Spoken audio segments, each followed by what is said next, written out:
गुरुर्ब्रह्मा गुरुर्विष्णुः गुरुर्देवो महेश्वरः गुरुर्साक्षात् परं ब्रह्म तस्मै श्री गुरवे नमः।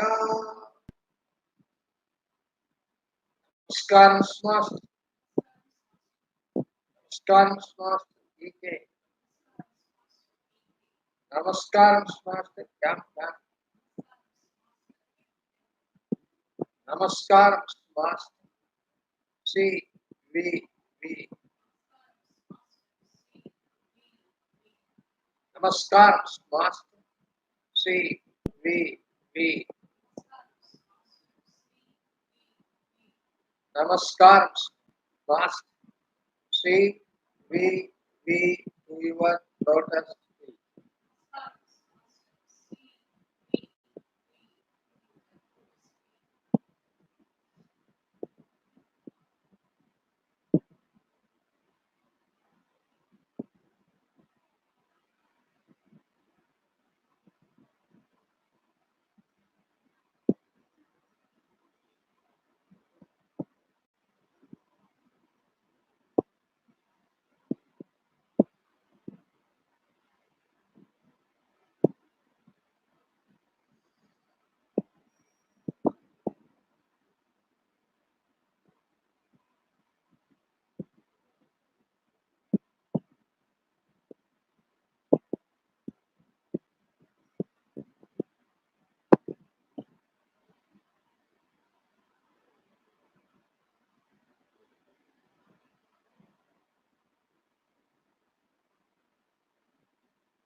सरस्वती नमस्तुभ्यं वरदे कामरूपिणि विद्यारंभं करिष्यामि सिद्धिर्भवतु मे सदा ज्ञानानन्दमयं देवं निर्मलस्फटिकाकृतिम् आधारं सर्वविद्यानां हयग्रीवमुपास्महे या कुन्देन्दुरुदारहारधवला या शुभ्रवस्त्रान्विता या वीणा वरदण्डमण्डितकरा या श्वेतपद्मासना या ब्रह्माच्युतशङ्कर प्रभृतिभिः देवैः सदा पूजिता समां पातु सरस्वती भगवती विशेषज्ञापका।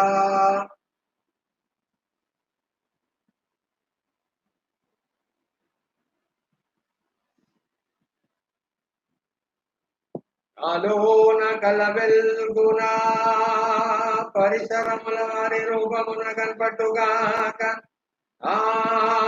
ఆయుచరించడి నాదమా వెల్గుగా వినిపించి కనిపించి వెలయుగాక నాలోన వెలుపల ఏడు నిశ్శబ్దంబు ప్రేమగా సాక్షాత్కరించుగాక వాకంఠ శబ్దాల చీకట్లు వెల్గుగా కరగించి అది మమ్ము కలుపుగాక తెలివికిని సద్గుణంబుల బలము కూర్చి ఆ ప్రణాళిక విశ్వ ప్రణాళిక గను వ్యాప్తమై విశ్వమూర్తి రూపం పునందు నిలచుగావుత శాశ్వత నిలయమగుదు.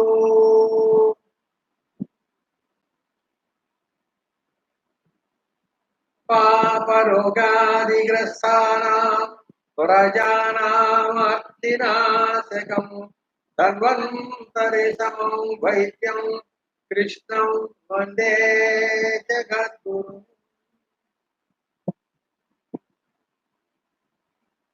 వాసుదేవ. అందరికీ మాస్టర్ గారి దివ్య శుభాశీస్సులు.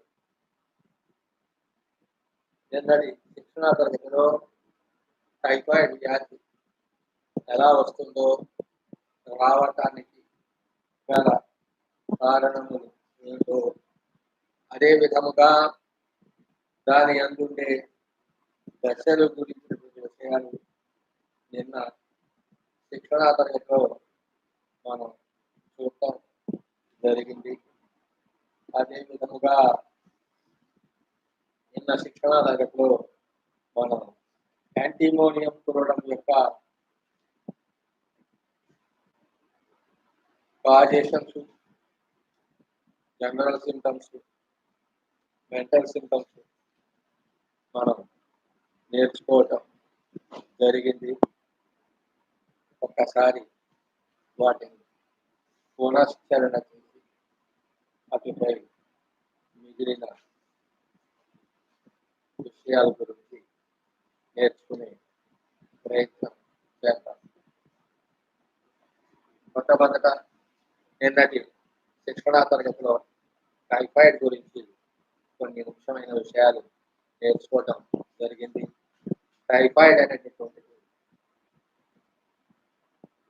అపరిశుభ్రమైన పొల్యూటెడ్ వాటర్ తాగిన కారణం చేత వచ్చేటటువంటి వ్యాధి అని నిన్న మనం చెప్పుకోవడం జరిగింది.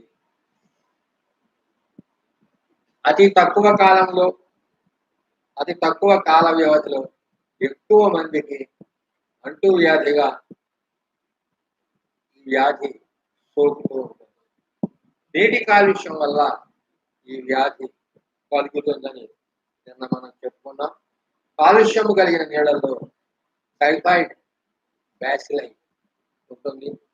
ఆ టైఫాయిడ్ బ్యాసిలై దేహంలో మనం కనుక అపరిశుభ్రమైనటువంటి కాలుష్యం చెందిన నీటిని తాగినప్పుడు టైఫాయిడ్ బ్యాసిలై మన యొక్క జీర్ణ మండలంలోకి ప్రవేశిస్తుంది.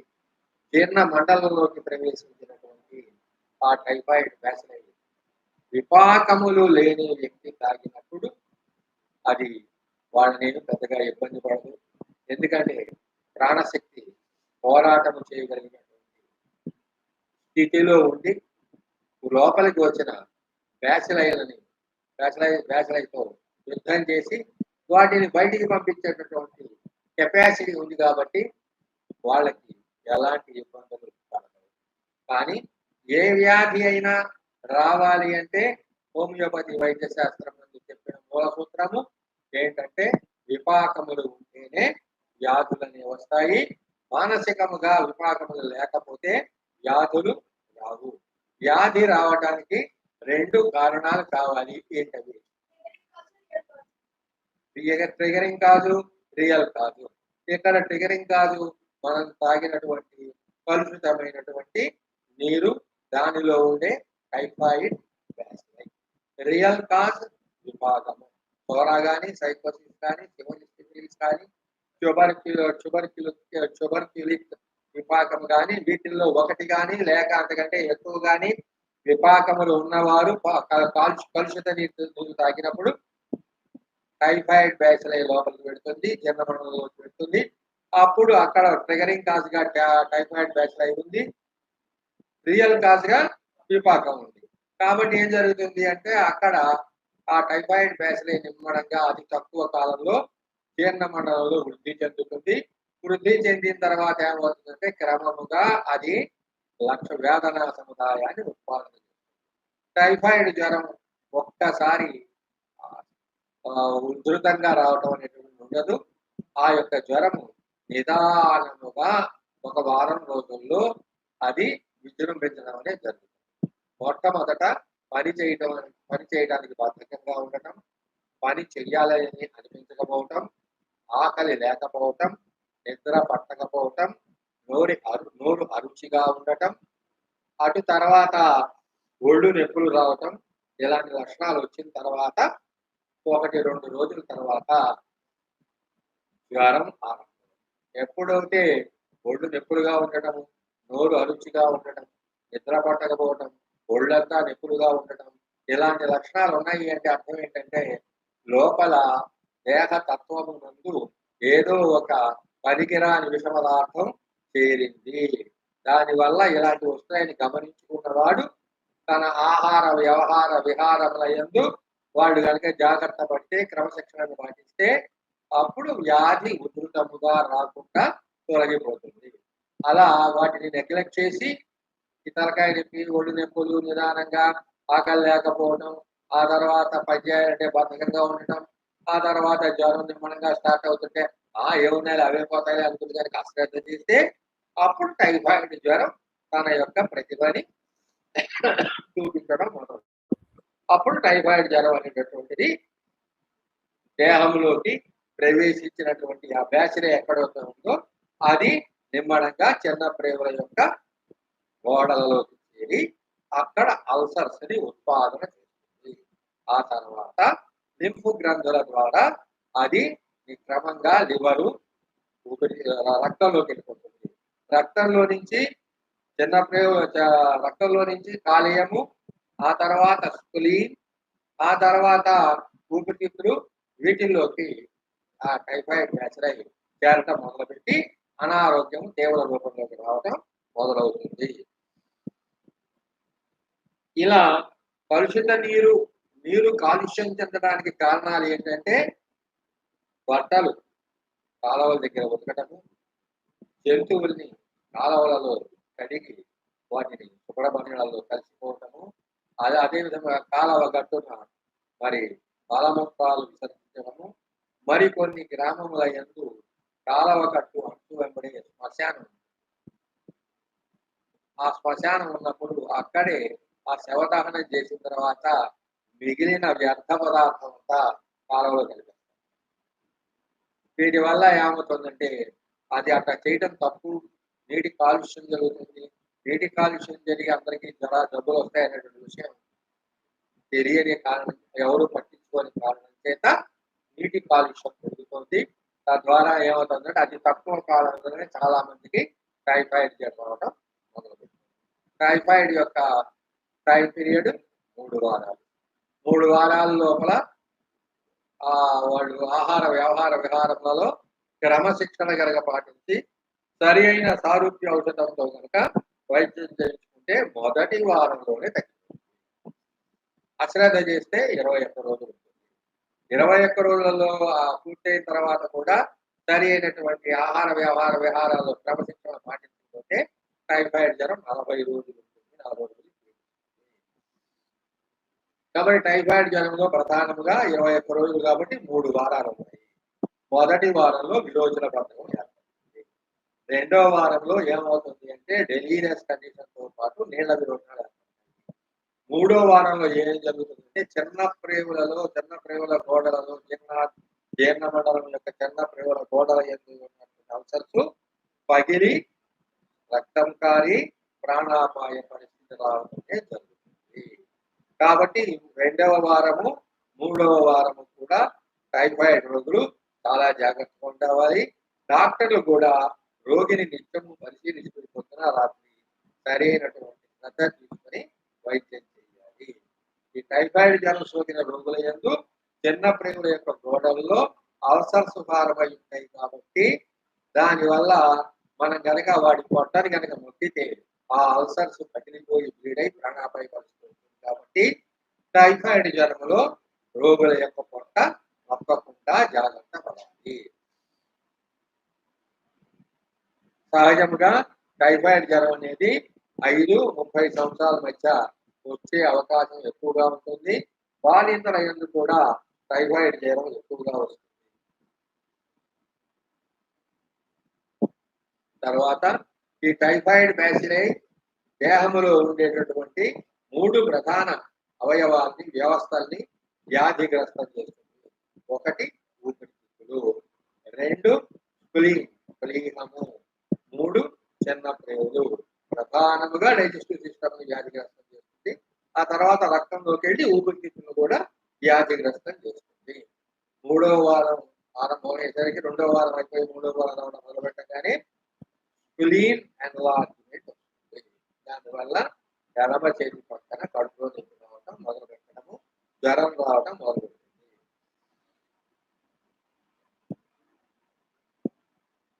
తర్వాత టైఫాయిడ్ జ్వరంలో వ్యాధి అనేటటువంటిది ఒకేసారి తరుణ వ్యాధుల్లాగా కలరాలాగా వాటిలాగా చూస్తుండగానే ప్రాణాపాయ పరిస్థితి రాదు.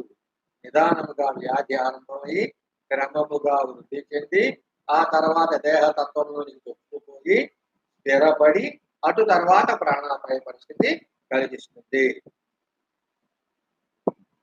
టైఫాయిడ్ జ్వరానికి ఉండే ముఖ్య లక్షణం ఏంటంటే టైఫాయిడ్ జ్వరం కనుక అయితే రోజు మొత్తంలో ఏ సమయంలో కూడా టెంపరేచర్ నార్మల్కి రాదు.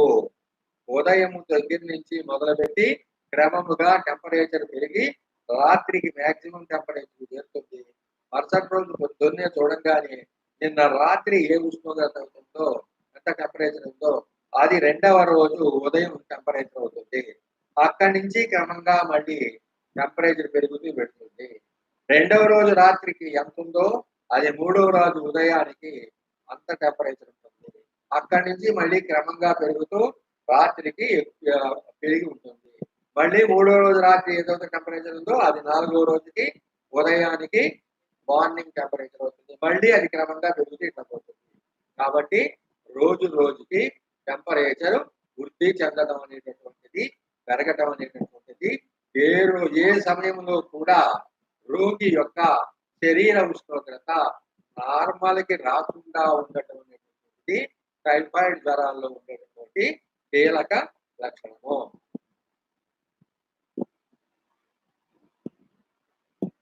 తర్వాత టైఫాయిడ్ జ్వరంలో ఉండేటువంటి లక్షణాలు ఇంకేంటంటే జ్వరం సంగతి చెప్పుకున్నాం. ఆ తర్వాత ఉండేటువంటి లక్షణం ఏంటంటే టైఫాయిడ్ జ్వరం సోకిన కొందరు రోగులు మొదటి వారంలో ముక్కు నుంచి రక్తస్రావం అవుతుంది. నేను చెప్పాను, ముక్కు నుంచి రక్తస్రావం అవుతుంది, ఆకలి పూర్తిగా తగ్గిపోతుంది, ఆహారం తీసుకోవాలనేటటువంటి కోరిక ఇచ్చ ఏమాత్రము ఉండదు, అన్నగితం పూర్తిగా పోతుంది, తలనొప్పి, నాలుక సామాన్యంగా టైఫాయిడ్ రోగుల యందు గోధుమ రంగుతో కూడి ఉంటుంది. ఎందుకంటే అజీర్తి ఉంటుంది కాబట్టి తెలుపు రంగు కానీ గోధుమ రంగుగా ఉంటుంది.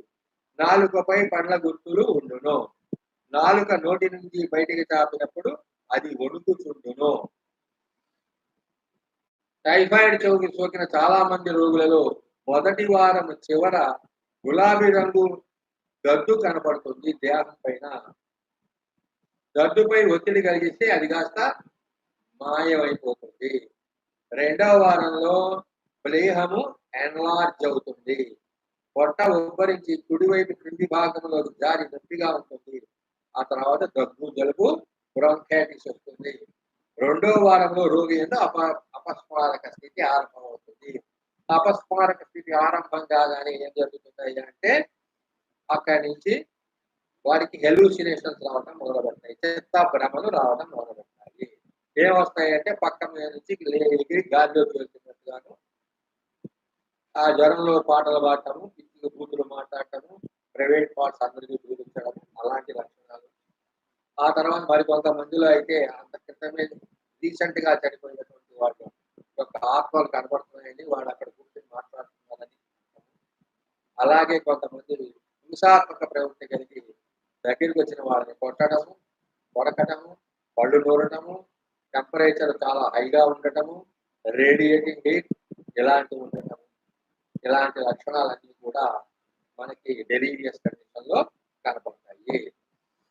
తర్వాత టైఫాయిడ్ రోగుల్లో ఉండే మరొక అతి ముఖ్యమైన లక్షణం ఏంటంటే టెంపరేచర్ వృద్ధికి పల్స్కి మధ్య సరి అయినటువంటి నిష్పత్తి ఉండదు. ఒక కీలక లక్షణం. టెంపరేచర్ 1 డిగ్రీ పెరిగితే 10 పల్స్ పెరుగుతాయి. 1 డిగ్రీ టెంపరేచర్ పెరిగితే 10 పల్స్ పెరుగుతాయి. కానీ ఏం జరుగుతుంది అంటే ఇలా 1 డిగ్రీ పెరిగినప్పుడు 10 పల్స్ పెరగవలసి ఉంటే టైఫాయిడ్ రోగులో అది పెరగదు, తేడా వస్తుంది. ఉదాహరణకి 98.4 డిగ్రీల ఫారెన్హీట్ మామూలుగా నార్మల్, అప్పుడు నిమిషానికి 72 సార్లు పల్స్ పెట్టుకోవాలి. అలా కాకుండా నీకు టెంపరేచర్ 104 డిగ్రీల ఫారెన్హీట్ ఉందనుకో, 98.4 నుంచి 104 ఎన్ని డిగ్రీలు లెక్కేసుకో. ఎన్ని డిగ్రీలు? 6 డిగ్రీలు. 6 బదులు 60, 72 ఎంత ఉండాలి? 132కి 120, 125. అంటే the ratio between the pulse rate and the temperature will not be normal, it will be abnormal, తేడాగా ఉంటుంది. ఇది ఒక ముఖ్యమైనటువంటి కీలక లక్షణము. తర్వాత టైఫాయిడ్ జ్వరంలో ఉండేటటువంటి వారికి 3వ వారం అనేటటువంటి అది క్లిష్టమైనది. ఎందుకంటే చిన్న ప్రేగుల గోడల్లో ఏర్పడినటువంటి అల్సర్స్ పగిలిపోయి బ్లీడ్ అయ్యి రక్తస్రావం అయ్యి రోగికి ప్రాణాపాయ పరిస్థితి మరణం సంభవించేటటువంటి స్థితి ఏర్పడుతుంది సరిగా వైద్యం చేయకపోతే. కొంతమందిలో అయితే నలుపు రంగులో బ్లీడింగ్ అవటం మొదలుపెడుతుంది. ఒకానొక టైఫాయిడ్ రోగికి ఈ స్థితి వచ్చింది. వచ్చినప్పుడు అతను వాళ్ళ తండ్రికి ఒక్కటే కొడుకు. అంతకుముందు ఆ పిల్లవాడికి బుజ్జి గారు, అనంతకృష్ణ గారు, మిగతా డాక్టర్ అందరూ వైద్యం చేశారు. కానీ వారేమో విశాఖపట్నం, వీరేమో గుంటూరు దగ్గర పల్లెటూరులో ఉన్న కారణం చేత సరైనటువంటి లింకు దొరకకపోవడం, ఆ కారణం చేత మధ్యలో వాళ్ళు అలోపతి చేయడం, మళ్ళీ హోమియోపతిలోకి రావడం ఇలా జరిగింది. ఇలా జరిగిన తర్వాత టెంపరేచర్ క్రాస్ అప్పుడు వాళ్ళ నాన్నగారు వచ్చి నన్ను వైద్యం చేయమని, ఆయన ఇప్పుడు నువ్వు ఒక్కడే కొడుకు, జరగకూడదు ఏదైనా జరిగితే నేను నువ్వు ఇద్దరం బాధపడాలి, వద్దు అంటే మీరు ఎట్లా మాస్టర్ గారికి ఫోన్ చేసి మందు కట్టి చెప్పండి. సరేనండి అని వెళ్ళి ఫోన్ చేస్తే మాస్టర్ తిట్టిన తిట్టు తిట్టకుండా అలాగే కామర్స్ నోటిఫికేషన్ మాట్లాడతారు. ఆయన కూడా నోటిఫికేషన్ మాట్లాడారు. బుద్ధిందా లేదా? వాడు పడితే వాడు వైద్యం చేస్తాడు, ఎవడు ఇష్టమైన వాడు మందులు వేస్తాడు, వాడికి ఏదో వస్తుంది. ఆ వచ్చిన తర్వాత కృష్ణమాచార్య కాళ్ళు పట్టుకుని రక్షించుకుని ఉంటారు. ఈ కృష్ణమాచారికి ఏం పని లేదు. ఇలాగా కేకలు వేస్తుంటే తెలియపోని ఆపరేటర్ ఏంటి సార్ గురువు గారు ఎందుకు నవ్వుతూ మాట్లాడేవారు, వాడు అరుస్తున్నారు, ఏదో జరుగుతుంది లేవా కానీ లేకపోతే మందు చెప్పలేదు. మాస్టారు వాళ్ళు పేదవాళ్ళండి, మందు చెప్పండి వేస్తానండి మాస్టర్ తెలుసా, తలా కాస్త వేసుకునే వాడిని నర్సింగ్ సమాచారాలు గారంటే భగవంతుడిలోనే 2వ పేజీ కూడా ఉంది. నేను మాస్టర్ అంటే కేకలేస్తే హాస్పిటల్లో జాయిన్ చేసి వారికి వైద్యం చేసే బతికారు బాగానే ఉన్నారు. ఆ తర్వాత మాస్టర్ గారు గుంటూరు వచ్చారు. మా పిల్లల ఎక్కువ మా అబ్బాయి వచ్చినప్పుడు అప్పుడు మాస్టర్ గారు నా దగ్గరికి వచ్చి ఆ పేషెంట్ అప్పుడే వస్తున్నారు. మాస్టర్ వచ్చారు, నమస్కారం వస్తుంటే మాస్టర్ వీడేనండి ఆ రోజున మీకు చెప్పిన కేసు అంటే వీడికి ఏం జరుగుతుందో చూపిస్తాను అని తీసుకెళ్ళి వాడిని పిలిచి వాడి పల్స్ వీడికి రాబోయే 10 సంవత్సరాల్లో నెర్వ్ టీబీ వస్తుంది, నెర్వ్ టీబీ రాబోతుంది, జాగ్రత్తగా ఉండాలి మీరు చెప్పి మాస్టర్ గారు అప్పుడు చెప్పారు. ఆ రోజున చాలా చికాకు పెట్టారు. ఇటు పక్క పేషెంట్లు, అటు పక్క ఫారినర్స్, వీళ్ళందరూ కూడా అక్కడ ఫారినర్స్ ఏమో వాళ్ళ యూనివర్సిటీకి ఇంకా కరికులం రాలేదు అంటే ఎప్పుడు రాస్తారని వాళ్ళు గోల్ చేస్తున్నారు. ఇటు పక్క ఏమో ఫారినర్ వచ్చింది, ఇటు పక్క ఏమో పేషెంట్ల గోల, ఓ పక్క ఎంత గందరగోళంగా ఉండి చికాగ్గా ఉండి ఎవరిని దిగితే మెదలకుండా ఊరుకుంటాడు అని ఆలోచిస్తే నువ్వు దొరికావు నాకు, వీడిని బలిపశువు చేద్దాం అని చెప్పి చేశాను అని. అప్పుడు మాస్టర్ గారు అన్న మాటకి కళ్ళబడే నీళ్ళు వస్తాయి అని సారీ రాని చేతులు అంతటి మహనీయుడు, దార్శనికుడు, పరమ గురువు ఆయన నా చేతులు పట్టుకుని సారీ రా ఏమంతో పక్క చెప్తున్నా సార్ ఏంటంటే ఆ మాటలు ఏం చేసినా అంటే ఏంటి, తాను చికాకులో ఉన్నప్పుడు మాట్లాడిన మాటలకి అవతల వాడు బాధపడ్డాడేమో అనే భావన పరమ గురువుల దగ్గర శిక్షణ పొందిన వారు కాబట్టి వారు వెంటనే దాన్ని మాస్టర్ గారు ఆ తర్వాత మళ్ళీ కార్యక్రమం అంతా కానీ అలా ఉంటాయి అన్నమాట. టైఫాయిడ్ కేసులు ట్రీట్మెంట్ చేయడంలో అలాంటి ఇబ్బందులు వస్తుంది. అలా టైఫాయిడ్ లో 3వ వారంలో కనుక బ్లడ్ మోషన్స్ అవుతుంటే మాత్రం మనం చెయ్యి అడ్డు పెడదామన్నా కూడా కొన్ని సందర్భాల్లో ఆగదు.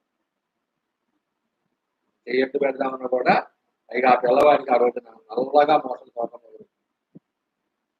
అంటే మొత్తం లోపల ఇంటెస్టైన్స్ మొత్తం కూడా ఇన్ఫెక్షన్ అయిపోతుంది.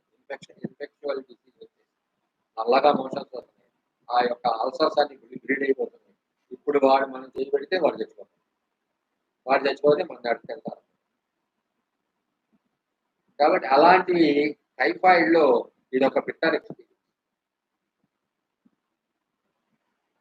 ఇవి టైఫాయిడ్‌లో ఉండేటటువంటి లక్షణాలు. తర్వాత టైఫాయిడ్ జ్వరం తగ్గిన తర్వాత వెంటనే అన్నం పెట్టకూడదు.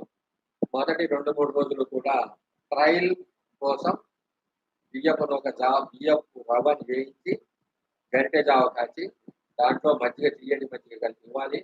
అప్పుడు జ్వరం రాకుండా ఉంటే రెండవ రోజున, మూడో రోజున బియ్యపు నూకని మెత్తగా ఉండి, గుజ్జులాగా ఉండి పొట్లకాయ కూర వేసి పెట్టాలి. పొట్లకాయ కూర వల్ల లక్షణం ఏంటంటే హిడెన్ టెంపరేచర్స్ ఏమైనా ఉంటే దాన్ని బయటికి లాక్కొస్తుంది. 99, 100 దాకా కంగారు పడకుండా. అలాగే పొట్లకాయ కూర దొరకకపోయినా మామూలుగా ఇంటే ఇతరత్రా కూరలు ఏమైనా తేలిగ్గా జీర్ణమైన కూరలు ఏమైనా పెట్టినా కూడా 21 రోజు టైఫాయిడ్ ఫీవర్ వచ్చిన వాడికి మచ్చం పెడితే ఖచ్చితంగా ఆ రోజు మరుసటి రోజు 100 దాకా టెంపరేచర్. దానికి భయపడాల్సిన అవసరం లేదు. క్యారీమూర్ 6x ఎంత వేస్తే 3 గంటలకు 2 డోసులు తగ్గిపోతుంది. కంగారు పడాల్సిన అవసరం లేదు. ఆ తర్వాత నుంచి నిదానంగా వాడికి తేలికగా జీర్ణమైన ఆహార పదార్థాలు ఇస్తూ అజీర్తి రాకుండా ఇది నిన్న చెప్పుకున్నటువంటి టైఫాయిడ్ సంబంధించింది. ఇప్పుడు టైఫాయిడ్ వ్యాధి వచ్చిన రోగులయందు టైఫాయిడ్ లక్షణములతో పాటు ఈ క్రింది లక్షణాలు ఉన్నాయి. ఏ మందు వేయాలో చెప్పండి.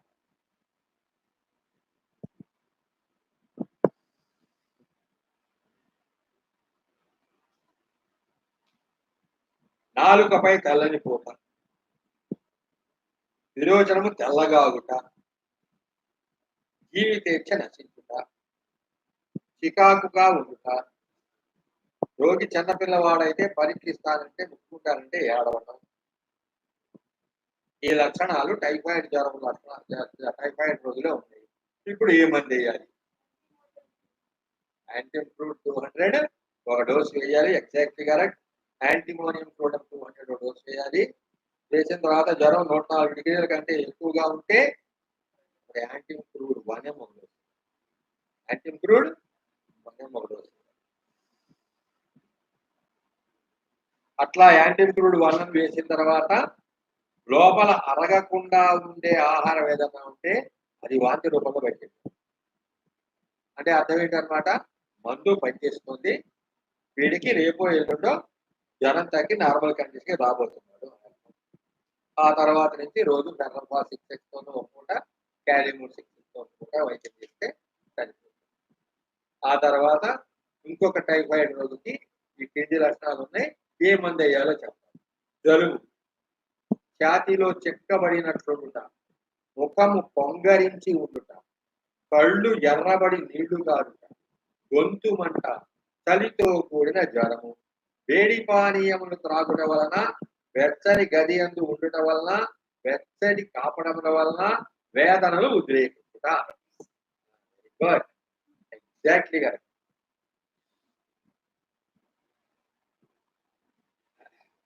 అప్పుడు మనం వేయవలసింది ఎపిస్టోన్. ఆ పై లక్షణాలతో పాటు మరికొంతమంది ఎందు ప్రత్యేక లక్షణాలు ఉంటాయి. వాటిని కూడా గమనించుకొని పొటెన్సీ నిర్ణయించుకోవాలి.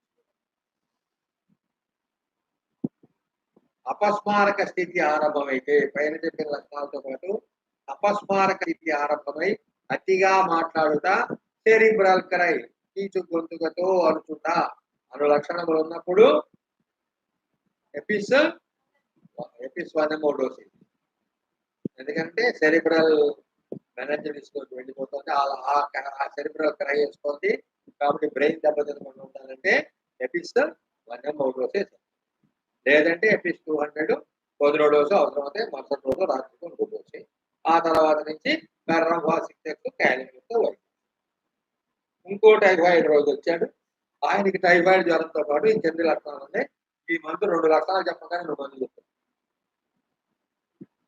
ఆతురత, ఒళ్ళంతా మంటలు.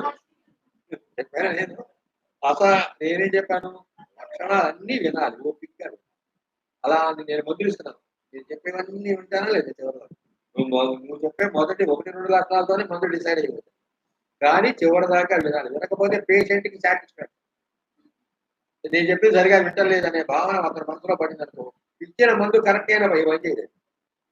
అందుకని ఎప్పుడు కూడా డాక్టర్కి పేషెన్స్, లేకపోతే doctor will become a patient. అసహనము, తీవ్ర నీరసము, తక్కువ కాల వ్యవధిలో కాసిన నీటి కొరకు దాహము, మృత్యుభీతి, శిరోవేదనలు చల్లని కాపడముల చేత ఉపశమించుట, నీటిపై చల్లని నీళ్లు చల్లుకొనుకుండుట, మధ్యాహ్నం 1 గంట 3 గంటల మధ్య, రాత్రి 1 గంట 3 గంటల మధ్య జ్వరము ఉద్రేకించడం. ఆత్రికాలు 200 ఉంటుంది. 102 డిగ్రీల ఫారెన్హీట్ కంటే తక్కువ. 102 దాటి 103 అలా వస్తే ఆర్సెనికాల్బం 1M ఒకటి. ఆర్సెనికం ఆల్బమ్ 1M. ఎందుకంటే ఫీవర్స్ లో డెలీరియస్ కండిషన్ రాకుండా కాపాడుకోవడం కాబట్టి అలా. ఇక మరుసటి దినం నుంచి ఫెర్రం పాసు కలిగి. ఇంకొక టైఫాయిడ్ రోగి యొక్క లక్షణాలు చెప్తున్నాను. ఈ మందు అంతా నీకు సుపరిచితమైంది కాదు, అయినా ఆలోచించి చెప్పడానికి ప్రయత్నం.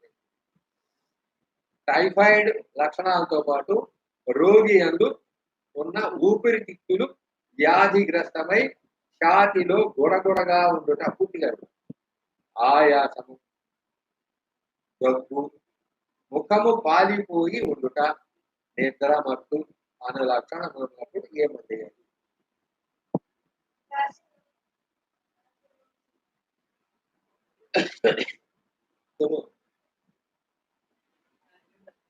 యాంటీబాక్ 200 డోస్. 24 గంటలు దాటిన జ్వరం తగ్గకపోతే 2వ డోస్ యాంటీబాక్.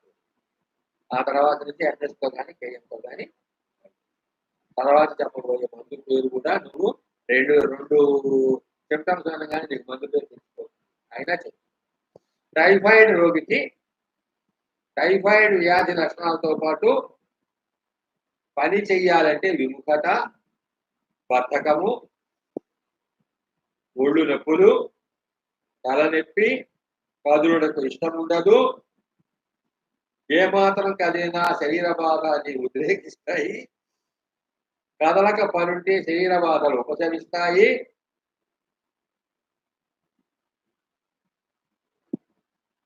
అమిత దాహము, ఎక్కువ కాల వ్యవధిలో ఎక్కువ పరిమాణం కలిగిన నీటిని తాగుట, చిత్త భ్రమల యందు తన ఇంటిలో తన పక్కపైనే తాను పరుండి ఇది మన ఇల్లు కాదు, నన్ను మన ఇంటికి తీసుకెళ్ళమని అడుగుచుండుట, కలవరించుతుండుట లక్షణాలు ఉన్నప్పుడు టెంపరేచర్ కనుక 102 డిగ్రీల ఫారెన్హీట్ కంటే తక్కువ ఉండి చిత్త భ్రమలు కనుక లేకపోతే అప్పుడు క్రయోనియా 200 చేయాలి. చిత్త భ్రమలు కనుక టెంపరేచర్ 103 దాటి చిత్త భ్రమలు కనుక ఎక్కువగా ఉంటే బ్రయోనియా 1M ఒకటో చేయాలి. ఆ తర్వాత నుంచి క్యాలిమరు తర్వాత ఇది కూడా నువ్వు చెప్పగలవు, మనం చెప్పుకొని ఉంటుందమే. టైఫాయిడ్ జ్వరము సోకిన రోగి అందుండే టైఫాయిడ్ లక్షణాలతో పాటు తలనొప్పి, ఒళ్ళు నొప్పులు, గొంతు నొప్పి అను లక్షణాలతో టైఫాయిడ్ వ్యాధి ఆరంభమయ్యి మెడ వరకు దుప్పటి కప్పుకుని తలకు చల్లగాలి తగులున్నట్లు పరుడుట. విను, పూర్తిగా వినకుండా చెప్పకూడదు. తీవ్ర కోపము కరెక్టే, కరెక్ట్. తీవ్ర కోపము, విసుగు, ఏమాత్రము శబ్దము భరించలేకపోవుట, ఆకలి మందగించి పొట్ట బరువుగా ఉండుట, దినమునందు అనేక పర్యాయములు కొద్దిగా విరోచనములగుట, విరోచనం అయినప్పుడు విరోచనం పూర్తిగా అయిందనేటటువంటి సంతృప్తి లేకుండుట, టెంపరేచర్ 102 లోపల కనుక ఉంటే నక్స్వామిక 200, టెంపరేచర్ కనుక 102 దాటిపోయి 103కి వెళ్ళిపోతే నక్స్వామిక 1. చూసావా ఎంత హోమియోపతి నేర్పించాను నీకు? ఏ వ్యాధులు అయినా ఇప్పుడు మందు వేయగలరు. లక్షణాలు చూస్తే మందు తెలుసు, వ్యాధి చూడకూడదు. వ్యాధి చూడకుండా రోగి ఉండేటటువంటి వేదనా సముదాయాన్ని చూసుకుని, అది టైఫాయిడ్ అయినా, కామెర్లు అయినా, జలుబు దగ్గైనా ఏదన్నా కానీ రోగి అందుండే వేదనా సముదాయాన్ని పట్టుకుని ఆ వేదనా సముదాయమునకు సారూప్యం చెందినటువంటి ఔషధం ఏదో కనుక్కొని అది వెయ్యాలి. అక్కడ ఉండే సీరియస్ కండిషన్ పెట్టి 200 వేయాలా 1M వేయాలో నిర్ణయించుకోవాలి. ఈ డ్రగ్ కూడా నువ్వు చెప్పగలవు, మనం చదువుకోవాలి. టైఫాయిడ్ జ్వరము, ఇతర వేదనలు సూర్యాస్తమయము నుండి సూర్యోదయము వరకు ఉద్రేకించుట, జ్వరము ఎక్కువగా ఉన్నప్పుడు దాహము లేకుండాను చల్లని పానీయములు త్రాగవలని అనిపించుట, చల్లని బహిరంగ గాలి ఎందు తిరుగుడితే వేదనలు ఉపశమించుట, చల్లని పానీయములు త్రాగుడితే బాధలు ఉద్రేకించుట. జాగ్రత్తగా నేను పడేయడానికి దేని చెబుతున్నాను. ఏ రెండు విరోధులు ఇది చెప్పంగానే చెప్పాను. ఇది చెప్పంగానే పడేసుకుంటాను. ఏ రెండు విరోచనములు ఒకే రంగులో లేకుండా ఒక్కొక్కసారి విరోచనము టెక్నికల్ అనేక రంగులతో కూర్చి అగుట. టెంపరేచర్ 102 లోపల ఉంటే అదే కనుక 103 ఉంటే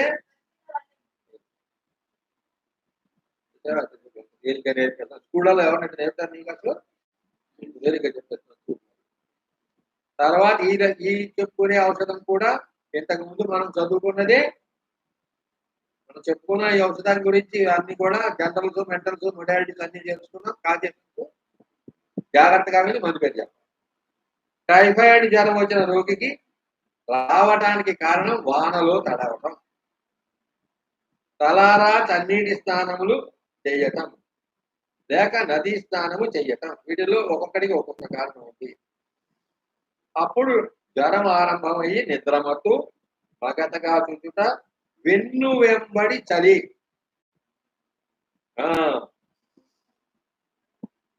ప్రక్కపై స్థిరముగా పరుండలేకపోట, వినికిడి శక్తి తగ్గుట, పిల్లలైతే బట్టల్లోనే అప్రయత్నముగా నీడ విలువట, కేళ్ల సందులలో నొప్పులు. జ్వరం 102 లోపల ఉంటే 102 కంటే ఎక్కువ ఉంటే మందు ఇచ్చేచ్చు కానీ అబద్ధం. ఆ తర్వాత నుంచి నేర్పంసాలు ఉండేది.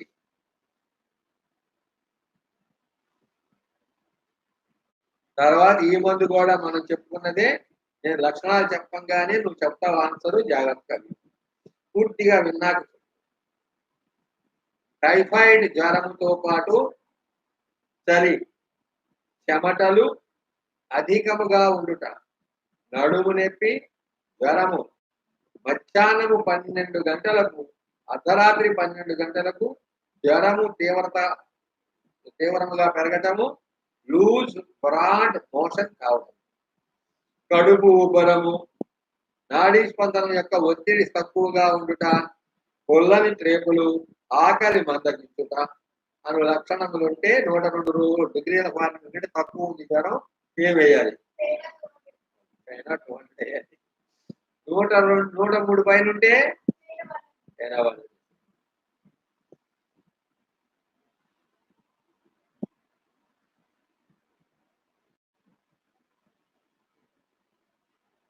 చిన్న ప్రేమల నుంచి రక్తస్రావం ఆరంభమైన రోగుల యందు కూడా లక్షణములు సరిపోయినప్పుడు చైనా వేయవచ్చు. రక్తస్రావమా, జ్వరమా, చలి, టైఫాయిడా, కామెర్లా, లేకపోతే జలుబు, దగ్గు, జ్వరమా, ఇవి కాదు. లక్షణము సరిపోయింది, లక్షణాలు సరిపోయినాయి లేదా.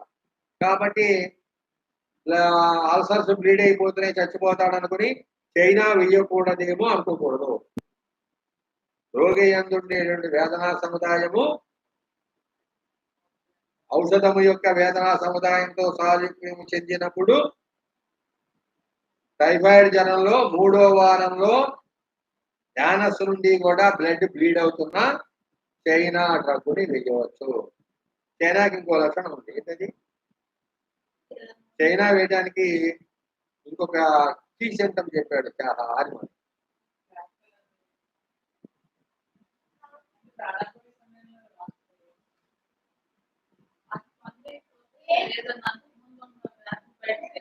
అది సల్ఫర్.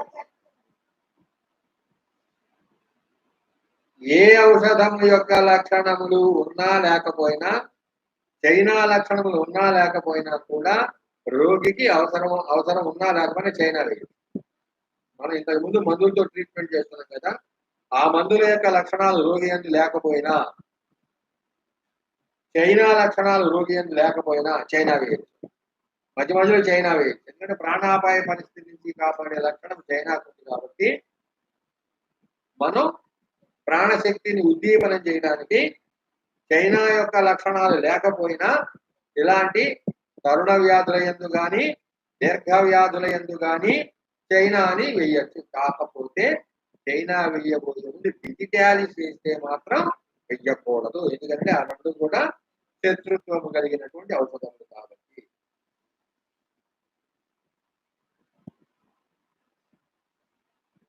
ఇది అనమాట ఈ లక్షణం. ఇప్పుడు చెప్పే ఔషధం కూడా నువ్వు చెప్పగలవు, తొందరపడి చెప్పక అన్ని విను.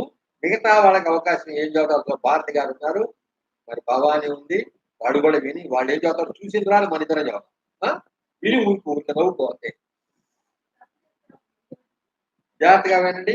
టైఫాయిడ్ జ్వరం వచ్చిన రోగికి జలుబుంది, దగ్గుంది, కళ్ళు ముక్కులు వెంబడి నీరు కాలుట, మంటలు, ఒళ్ళు మంటలు, ఒళ్ళంతా పచ్చి పుండులా ఉండుట. నీకు మందేదో తెలిసిపోయింది.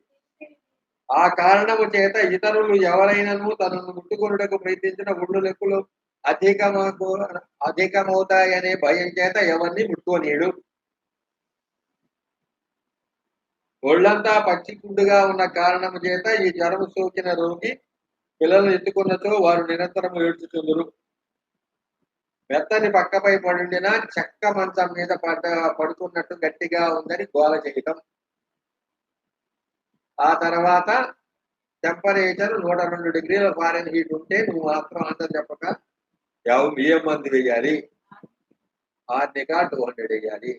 టెంపరేచర్ 103 కంటే ఎక్కువ ఉండి మగత వస్తుంది పేషెంట్ కి, అప్పుడు అతని యందు ఏ లక్షణం ఉంటుంది?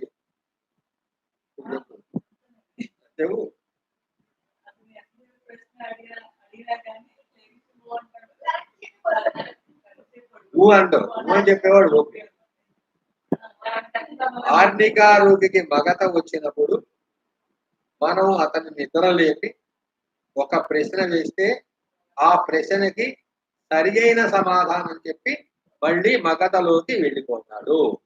అప్పుడు 103 డిగ్రీల కంటే ఫారెన్హీట్ టెంపరేచర్ ఎక్కువగా 103 డిగ్రీల కంటే ఎక్కువగా ఉండి ఈ లక్షణం కనుక రోగి యందు కనుక ప్రస్ఫుటంగా మగతలో ఉన్నప్పుడు ఆర్నికా వన్యం మూడోది వేస్తే అప్పుడు వ్యాధి తగ్గిపోతుంది. పై లక్షణములతో పాటు అప్రయత్నముగా బట్టలలో మలమూత్రములు విసర్జించుట, అధిక నిద్రమత్తు, తట్టి లేపి ప్రశ్నించిన నిద్రమత్తు నుంచి మేల్కాంచి అడిగిన ప్రశ్నలకు మననము చేసుకొని సరి అయిన సమాధానము చెప్పుట. సమాధానం చెప్పకుండా ఊకొట్టి పడుతుంటే ఓపియం వేయాలి. కరెక్ట్ సమాధానం చేస్తే నీ పేరేంట్రా అన్నావు అనుకో, ఏంటి మళ్ళీ అడుగు, ఏంటి నీ పేరేంట్రా అన్నావు అనుకో, నా పేరు రామచంద్రరావు అని చెప్పండి. మనం అడిగిన ప్రశ్నని వాడు ఒక్కసారి మళ్ళీ తనలో తాను రిపీట్ చేసుకుని మననం చేసుకుని దానిని అర్థం చేసుకుని సమాధానం చెప్పి మళ్ళీ మగతలోకి వెళ్ళిపోవడం అనేటటువంటిది ఆర్నికా వాళ్ళ లక్షణం. తనకు వచ్చిన తను చెప్పవలసినటువంటి తనని ఏదైనా ప్రశ్న వేస్తే సమాధానం చెప్పకుండా నువ్వు కొట్టి మళ్ళీ మగతలోకి వెళ్ళిపోతే ఓపియము వెయ్యాలి. ఇది ఫస్ట్ ఫేజ్ లో టైఫాయిడ్ కి ఉపయోగపడే ఔషధాలు. మిగతా విషయాలు ఉన్నాయి, అవి రేపు చూద్దాం. ఓకేనా? చాలా మంది చదివాడా? నిన్న ఏం చెప్పుకున్నాం?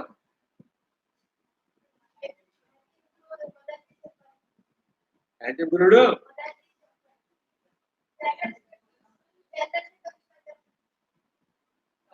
కాజేషన్. కాబట్టి ఒకసారి దాన్ని పునశ్చరణ చేసి తర్వాత మిగతా పట్టణంలోకి వెళ్ళాం. వాళ్ళు ఏంటని చెప్పాలి? అయిపోయిందో ఏంటని చెప్పకుండా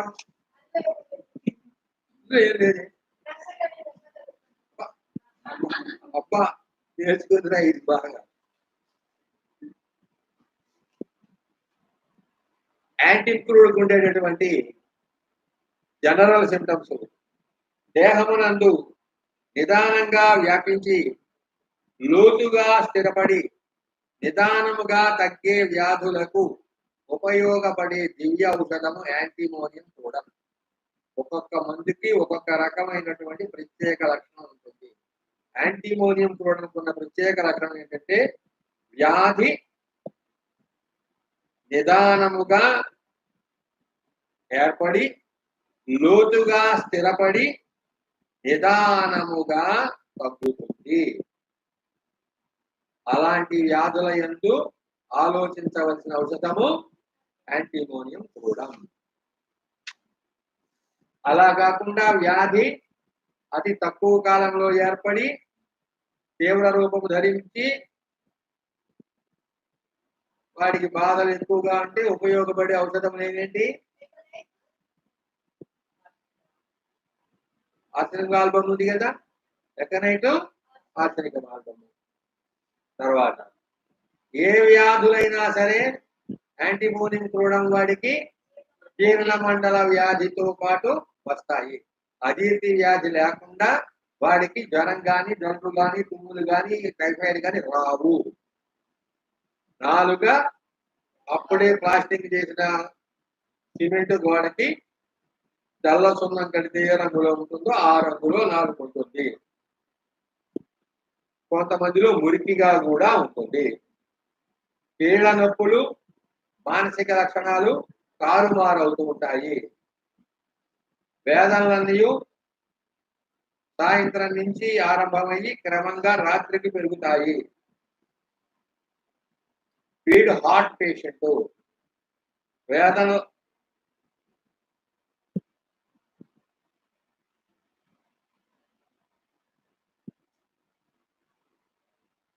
వేదనలన్నీ వేడి, వేడి నీరు, వేడి గది, వేడి పానీయములు, ఎండ, మంట వద్ద వేడి నీటి స్నానము వల్ల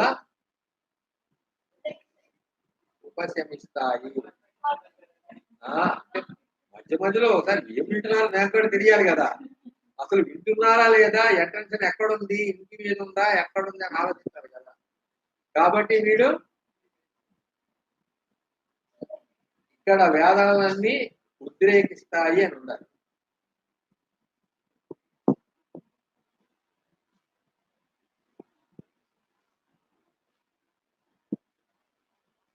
యాంటీమోనియం చూడడం హార్ట్ పేషెంట్ కాబట్టి వేదనలన్నీ కూడా వేడి, వేడి నీరు, వేడి గది, వేడి పానీయాలు, ఎండ, మంట వద్ద వేడి నీటి స్నానం, పల్స్ జిల్లా వీటి అన్నిటి యందు ఉద్రేకిస్తాయి. వేడి కాపడముల వల్ల, వేడి పానీయముల వల్ల వీడి వేదనలు ఉద్రేకిస్తాయి. కాబట్టి వీడు హార్ట్ పేషెంట్. పల్స్ జిల్లా వాడు దీనికి వ్యతిరేకంగా ఉంటాడు. మెంటల్ సిమ్టమ్స్ ఆఫ్ చెప్పండి.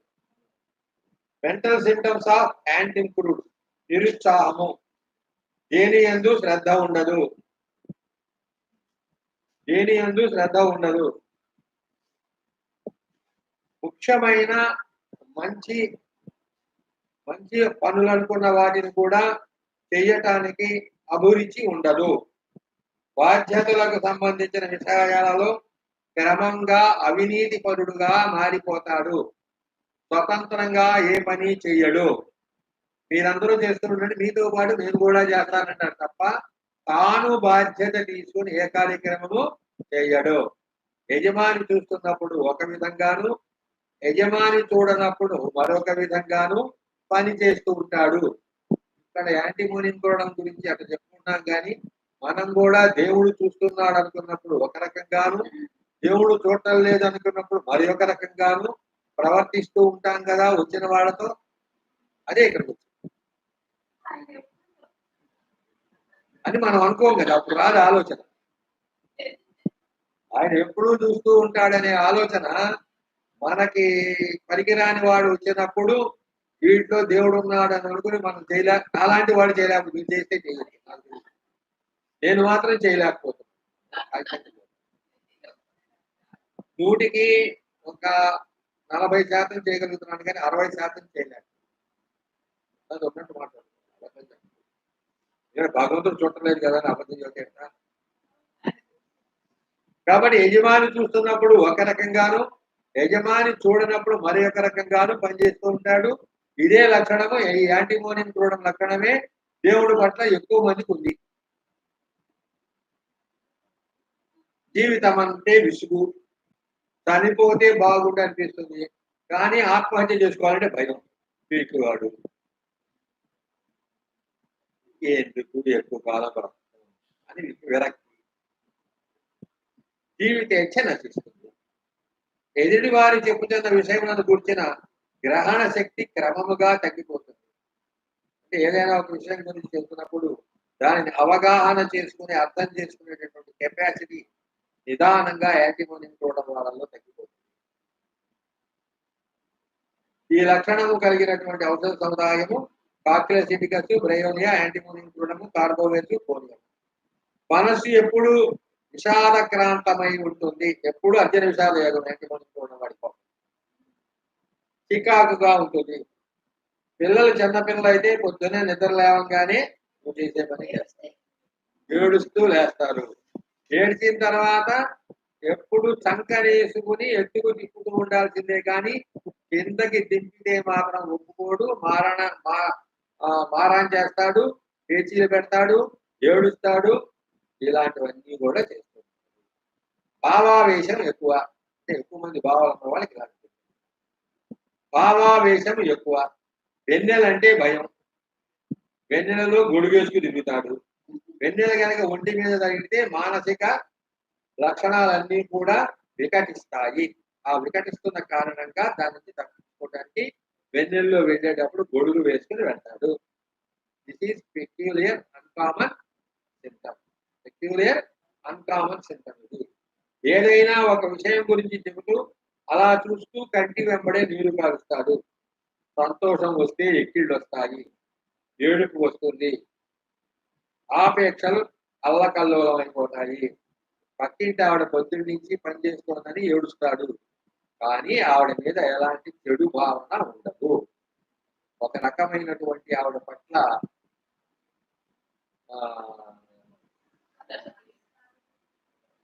సింపతియే గాని ఇతర లక్షణాలు, దుర్లక్షణాలు ఏమి కూడా ఉండవు. ఉన్మత్తమైన మనస్సు. రంగుల లైట్లు చూసినప్పుడు, రంగుల అద్దాల నుంచి సూర్యకిరణాలు వాడి మీద పడుతున్నప్పుడు వాడికి తప్పక ఏడుస్తారు.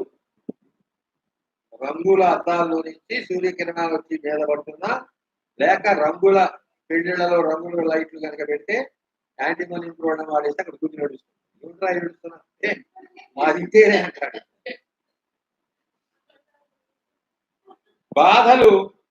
బాధ్యతలు తప్పించుకొని ఎదుటి వారిపై నెడతారు. తనకి ఏమీ కాకపోయినా తనకి ఏదో అయిందని బాధ కలిగి అకారణంగా ఏడుస్తారు. ఇది నేను చెప్తున్నటువంటి ఎప్పుడు యాంటీమోనియం క్రోడం యొక్క మొడాలిటీ. మొట్టమొదటి జీర్ణశక్తి చెడిపోవడం. అది లేకుండా యాంటీమోనియం ఉండదు. జీర్ణశక్తి చెడిపోయినప్పుడు అలా భయంకరమైన తలనొప్పి. ఆ రెండు ఇంటర్లింక్.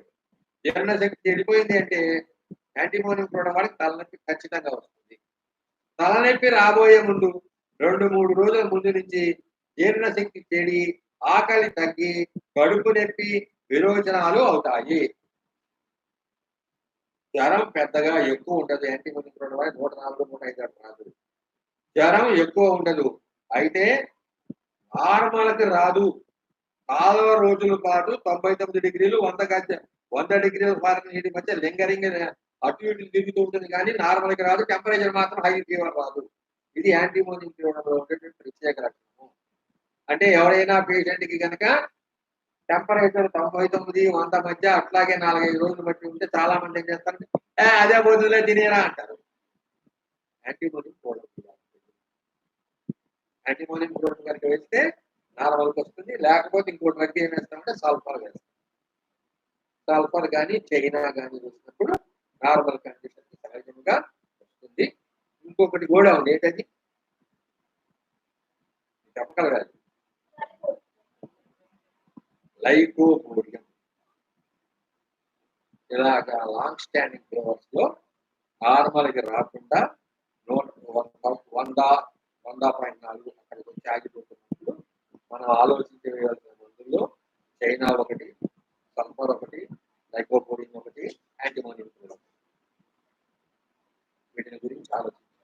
అప్పుడు రోగి అందు ఏ వేదనా సముదాయం ఉందో గుర్తు చేసుకో. యాంటీమోనియం చూడడం 2-3 రోజులు బట్టి అట్టాగే ఉంది, నాలుక తెల్లగా ఉంది, యాంటీమోనియం చూడడం లేదు. అలా కాకుండా గ్యాస్ ప్రాబ్లము, సాయంకాలం 4-9 గంటల మధ్య జ్వరం ఉద్రేకించడం, అప్పుడు ఏమేయాలి? సైకోపోడి. అర్ధరాత్రి 12 గంటలకి, మిట్ట మధ్యాహ్నం 12 గంటలకి విపరీతంగా టెంపరేచర్ పెరుగుతూ ఉండటము, విపరీతమైనటువంటి చలి, దాంతోపాటు నీరసము, కళ్ళు తిరగటము, చైనా. ఈ లక్షణాలు ఏమీ కనపట్టలేదు. అట్లా ఎక్కడికక్కడ ఏమి వేయాలనేటటువంటిది, ఏ మందు పడితే ఆ మందు వేయకుండా రోగి అందు ఉండే వేదనా సముదాయము, వెయ్యబోయే ఔషధం యొక్క వేదనా సముదాయము ఒకదానితో ఒకటి సరిపోయిందా లేదా? ఒకదానితో ఒకటి సరిపోయినప్పుడు మందు వేస్తే గన్ షాట్ గా తగ్గిపోతుంది. తగ్గలేదు అంటే అర్థం ఏంటి? నువ్వు సరిగా సారూప్య ఔషధాన్ని నిర్ణయించలేకపోయావు, లేదా రోగి సరిగా పచ్చపానాదులు పాటించకపోవచ్చు. ఏదో ఒకటి కాదు. కాబట్టి జ్వరము ఎక్కువ లేకుండా 99-100 డిగ్రీల మధ్య జ్వరం తగ్గడము పెరగడం జరుగుతూ ఉన్నప్పుడు వేయవలసినటువంటి ఔషధము యాంటీమోనియం క్రోడం. ఎందుకనంటే దీంట్లో వ్యాధి నిదానముగా ఆరంభమయ్యి దేహతత్వంలోకి వెళ్ళి మళ్ళీ నిదానంగా నిదానంగా బయటికి పారద్రోలాలి. కాబట్టి ఆ లక్షణం ఇప్పుడు ఈ పేషెంట్ లో ఉంది కాబట్టి యాంటీమోనియం క్రోడం వేయాలి. వెరిఫికేషన్ కి 4 వెళ్ళాలి. వెరిఫికేషన్ కి 4 వెళ్ళాలి. అలాగే టైఫాయిడ్ జ్వరాల్లో మనం సరిగా డ్రగ్గింగ్ చేయకుండా కానీ ఇలాంటి ఇతర సిస్టమ్స్ లో వైద్యం చేయించిన తర్వాత మన దగ్గరికి వైద్యానికి వచ్చినప్పుడు కానీ అప్పటికే టైఫాయిడ్ జ్వరం 21 రోజులు అయిపోయి 40 రోజుల్లోకి లోపలికి వచ్చినప్పుడు అప్పుడు వేయవలసినటువంటి మొట్టమొదటి డ్రగ్ ఆర్సెనికాల్ 200 డోస్ ఇస్తే అప్పుడు ప్లాట్ఫారం మీదకి పెట్టేది. అప్పుడు వేదనా సముదాయాన్ని కురుపు చేసి ఆ వేదనా సముదాయంతో సారూప్యం చెందిన ఔషధాన్ని పట్టుకొని వేస్తే 40 రోజులు టైఫాయిడ్ జ్వరంతో ఉన్న వాటికి కూడా అది ఆ వే ఆఫ్ థింక్ చేయడము, దాన్ని పికప్ చేయగలగడంలోనే నీ యొక్క స్కిల్ అంతా ఉంటుంది. హోమియోపతి డాక్టర్ అందుకనే వాడు చెప్తారు 10 చెప్పాడు, 10 to హనుమంత్ చెప్తారు. ఎవరైతే అతి తక్కువ ఔషధములతో రోగులకు స్వస్థత చేకూరుస్తారో వాళ్లే అసలైన హోమియోపతి డాక్టర్లు. చాలా మందులు వేసి హోమియోపతిలో వైద్యం చేసి తగ్గించాను అంటే వీడు ఇంకా కొంత సమయం పడుతుంది హోమియోపతి డాక్టర్గా. తక్కువ మందులతో తక్కువ కాలంలో వైద్యం చేసి చక్కటి స్వస్థతని ప్రసాదించగలిగిన వాడు స్కిల్డ్ డాక్టర్. అది విషయం. సంవత్సరముల తరబడి లివర్ ప్రాబ్లం అంటే కాలేయం ఎన్లార్జ్ కావడం, కాలేయమునకు నీరు పట్టడము, కాలేయములో ఏమైనా ఇతర బాధలు కలగటము, ఇలాంటివి దాంతో పాటు జలోదరం రావడం, ఇలాంటి వాటికి అప్పుడు ఏమవుతుందన్నమాట, పూర్తిగా అసలు ఆహారం తీసుకోవాలి అన్న యాంటీమోనియం చూడదు. అన్నం తినాలనిపించదు, పానీయాల పట్ల ద్వేషభావం ఏర్పడుతుంది, అన్నం పట్ల ద్వేషభావం ఏర్పడుతుంది. అన్న ద్వేషము ఉన్నవాళ్ళు సహజముగా మృత్యువునకు సమీపించుతున్నట్లు. పేషెంట్ నాకు జ్వరం వచ్చినప్పుడు కానీ ఇతరత్రా కానీ అన్నం తినబుద్ధి కాబట్టి అన్నం వద్దు నాకు అని కనుక భావిస్తే వాడికి అన్నద్వేషం ఎప్పుడు కూడా మృత్యు ముఖంలోకి వెళ్ళబోయే వాళ్ళకి అన్నద్వేషం వస్తుంది. అంతా కూడా సిస్టమ్స్ అన్ని కూడా మారిపోతాయి కాబట్టి అలా ఉంటుంది. అందుకని అన్నద్వేషం ఎప్పుడు కూడా అన్నద్వేషం చాలా. రెండవది చిన్న ఆహారం జీర్ణం కావటం, జీర్ణమైన ఆహారము మల రూపంలో బయటికి విసర్జించబడటం, ఈ రెండు సక్రమంగా ఉన్నంత కాలము పేషెంట్ పొందుతారు.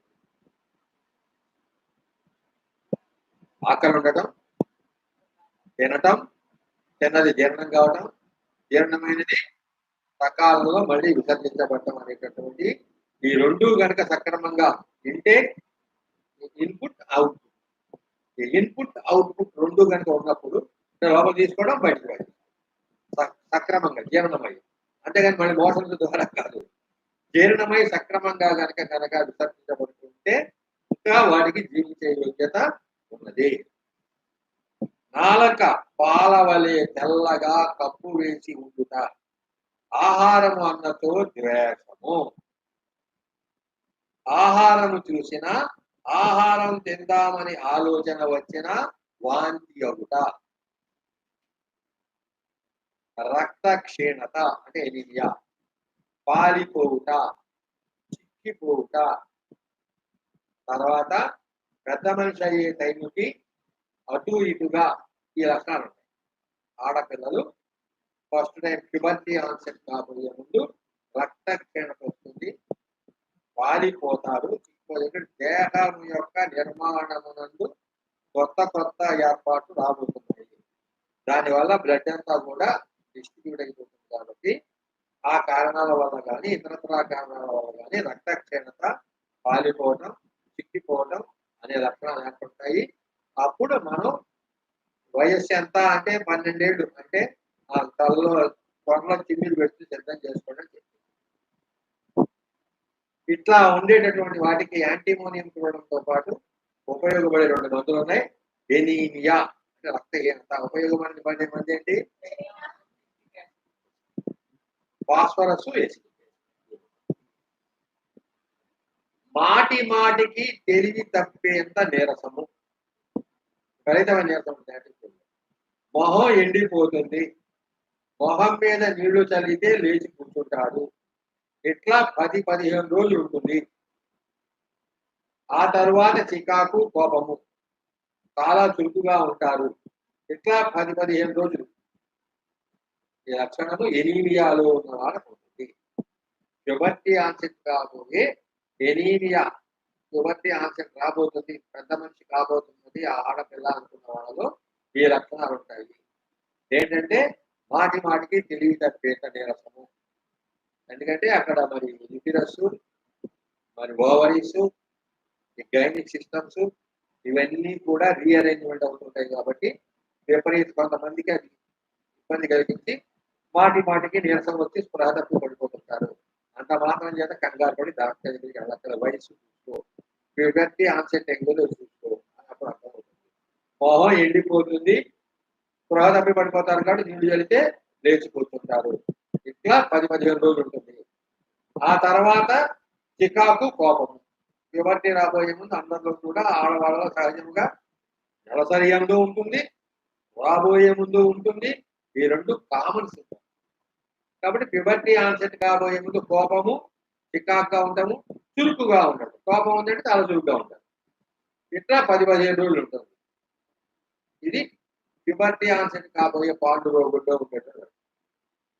తర్వాత ట్యూబర్క్యులోసిస్ విపాకం ఉన్న వారికి తెల్ల రక్త కణాలు పెరిగి ఎర్ర రక్త కణాలు తగ్గుతాయి. దీన్ని ఏమంటారు? మెడికల్ టెర్మినాలజీలో ఏమంటారు? తెల్ల రక్త కణాలు పెరిగి ఎర్ర రక్త కణాలు తగ్గడం.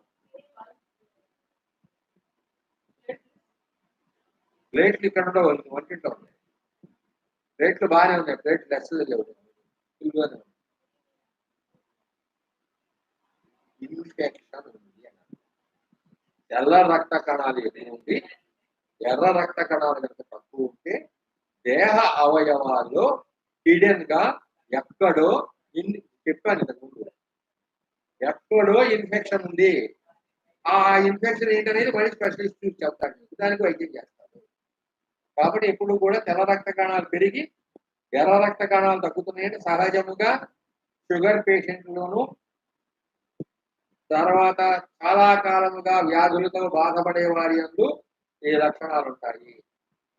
అందుకని తెల్ల రక్త కణాలు పెరిగి ఎర్ర రక్త కణాలు తగ్గున్నాయి అంటే దేహతత్వమునందు ఉన్న అవయవములలో ఎక్కడో ఒక చోట ఇన్ఫెక్షన్ ఉంది. ఇన్ఫెక్షన్ ఉందని గుర్తుగానే తెల్ల రక్త కణాలు ఉత్పన్నమవుతాయి. ఎందుకు ఉత్పన్నమవుతాయి అంటే ఇన్ఫెక్షన్ ని బయటికి పంపించాలి అంటే సైనికుల్లాగా పనిచేసే వాళ్ళు తెల్ల రక్త కణాలు. కాబట్టి తెల్ల రక్త కణాలు ఇది చెప్పాను ఎప్పుడైనా బ్లడ్ గురించి చెప్పినట్టు చెప్పాను ఇది. అందుకని ఇది అనమాట. రంగుల దీపాలు చూసినా లేదా సూర్యకాంతిని రంగుల అద్దాల నుంచి చూసినా విచిత్రమైన ఆవేశ స్థితిలో నవ్వుతారు, ఏడుస్తూ ఉంటారు. నవ్వుతూ ఉంటారు, ఏడుస్తూ నవలలు, సినిమాలలో అంశాలు చూసి తన కష్టాలుగా భావించి భావోద్వేగములకు గురి అయి ఏడుస్తారు. పుస్తకం చూసి ఆడవడం, సినిమా చూసి ఆడవడం. సినిమా చూసి చాలా మంది ఏడుస్తూ ఉంటారు. పుస్తకాలు చదివి కూడా కొంతమంది ఏడుస్తూ ఉంటారు. నేను చాలా మందిని ఏడిపించాను. మాస్టర్ గారితో నా మధురానుభూతి మొదల పుస్తకం చదివిన వాళ్ళందరూ ఏడ్చారు. వాళ్ళందరూ వచ్చి ఏంటంటే ఇట్లా రాసే 7 పుస్తకాలు పుస్తకం చదివితే అడిగారు. నాకు తెలియదంటే భావోద్వేగం వస్తుంది. సన్నివేశాలు చూస్తున్నప్పుడు సహజంగా ఎవరికైనా సరే భావోద్వేగం వస్తుంది. ఆ భావోద్వేగాన్ని గనక కంట్రోల్ చేసుకోగలిగిన వాళ్ళకి ఏడుపు రాదు. భావోద్వేగాన్ని గనక కంట్రోల్ చేసుకోలేకపోతే ఏడుపు. కాబట్టి ఇది యాంటీమోనియం కూడా వాళ్ళలో ప్రస్ఫుటంగా ఉంటుంది. నవలలు, సినిమాలు చూసినప్పుడు అందులో నాయకుడు, నాయకురాలు, ఇతరులు ఎవరో కష్టానికి గురి అయినప్పుడు వాళ్ళు ఏడుస్తుంటే వాళ్ళని చూసి వీళ్ళు ఏడుస్తారు. తర్వాత ఆ సినిమాలో నాయకుడు, నాయకురాలు కష్టానికి లోనే ఏడుస్తుంటే తను కూడా తన జీవితంలో ఇలాగే బాధపడ్డాను కదా అని ఏడుస్తాడు. వెన్నెల మీద పడితే మానసిక వేదనలు ఉద్రేకిస్తాడు. అందుకని వెన్నెలలో గొడుగు వేసుకు తిరుగుతాడు.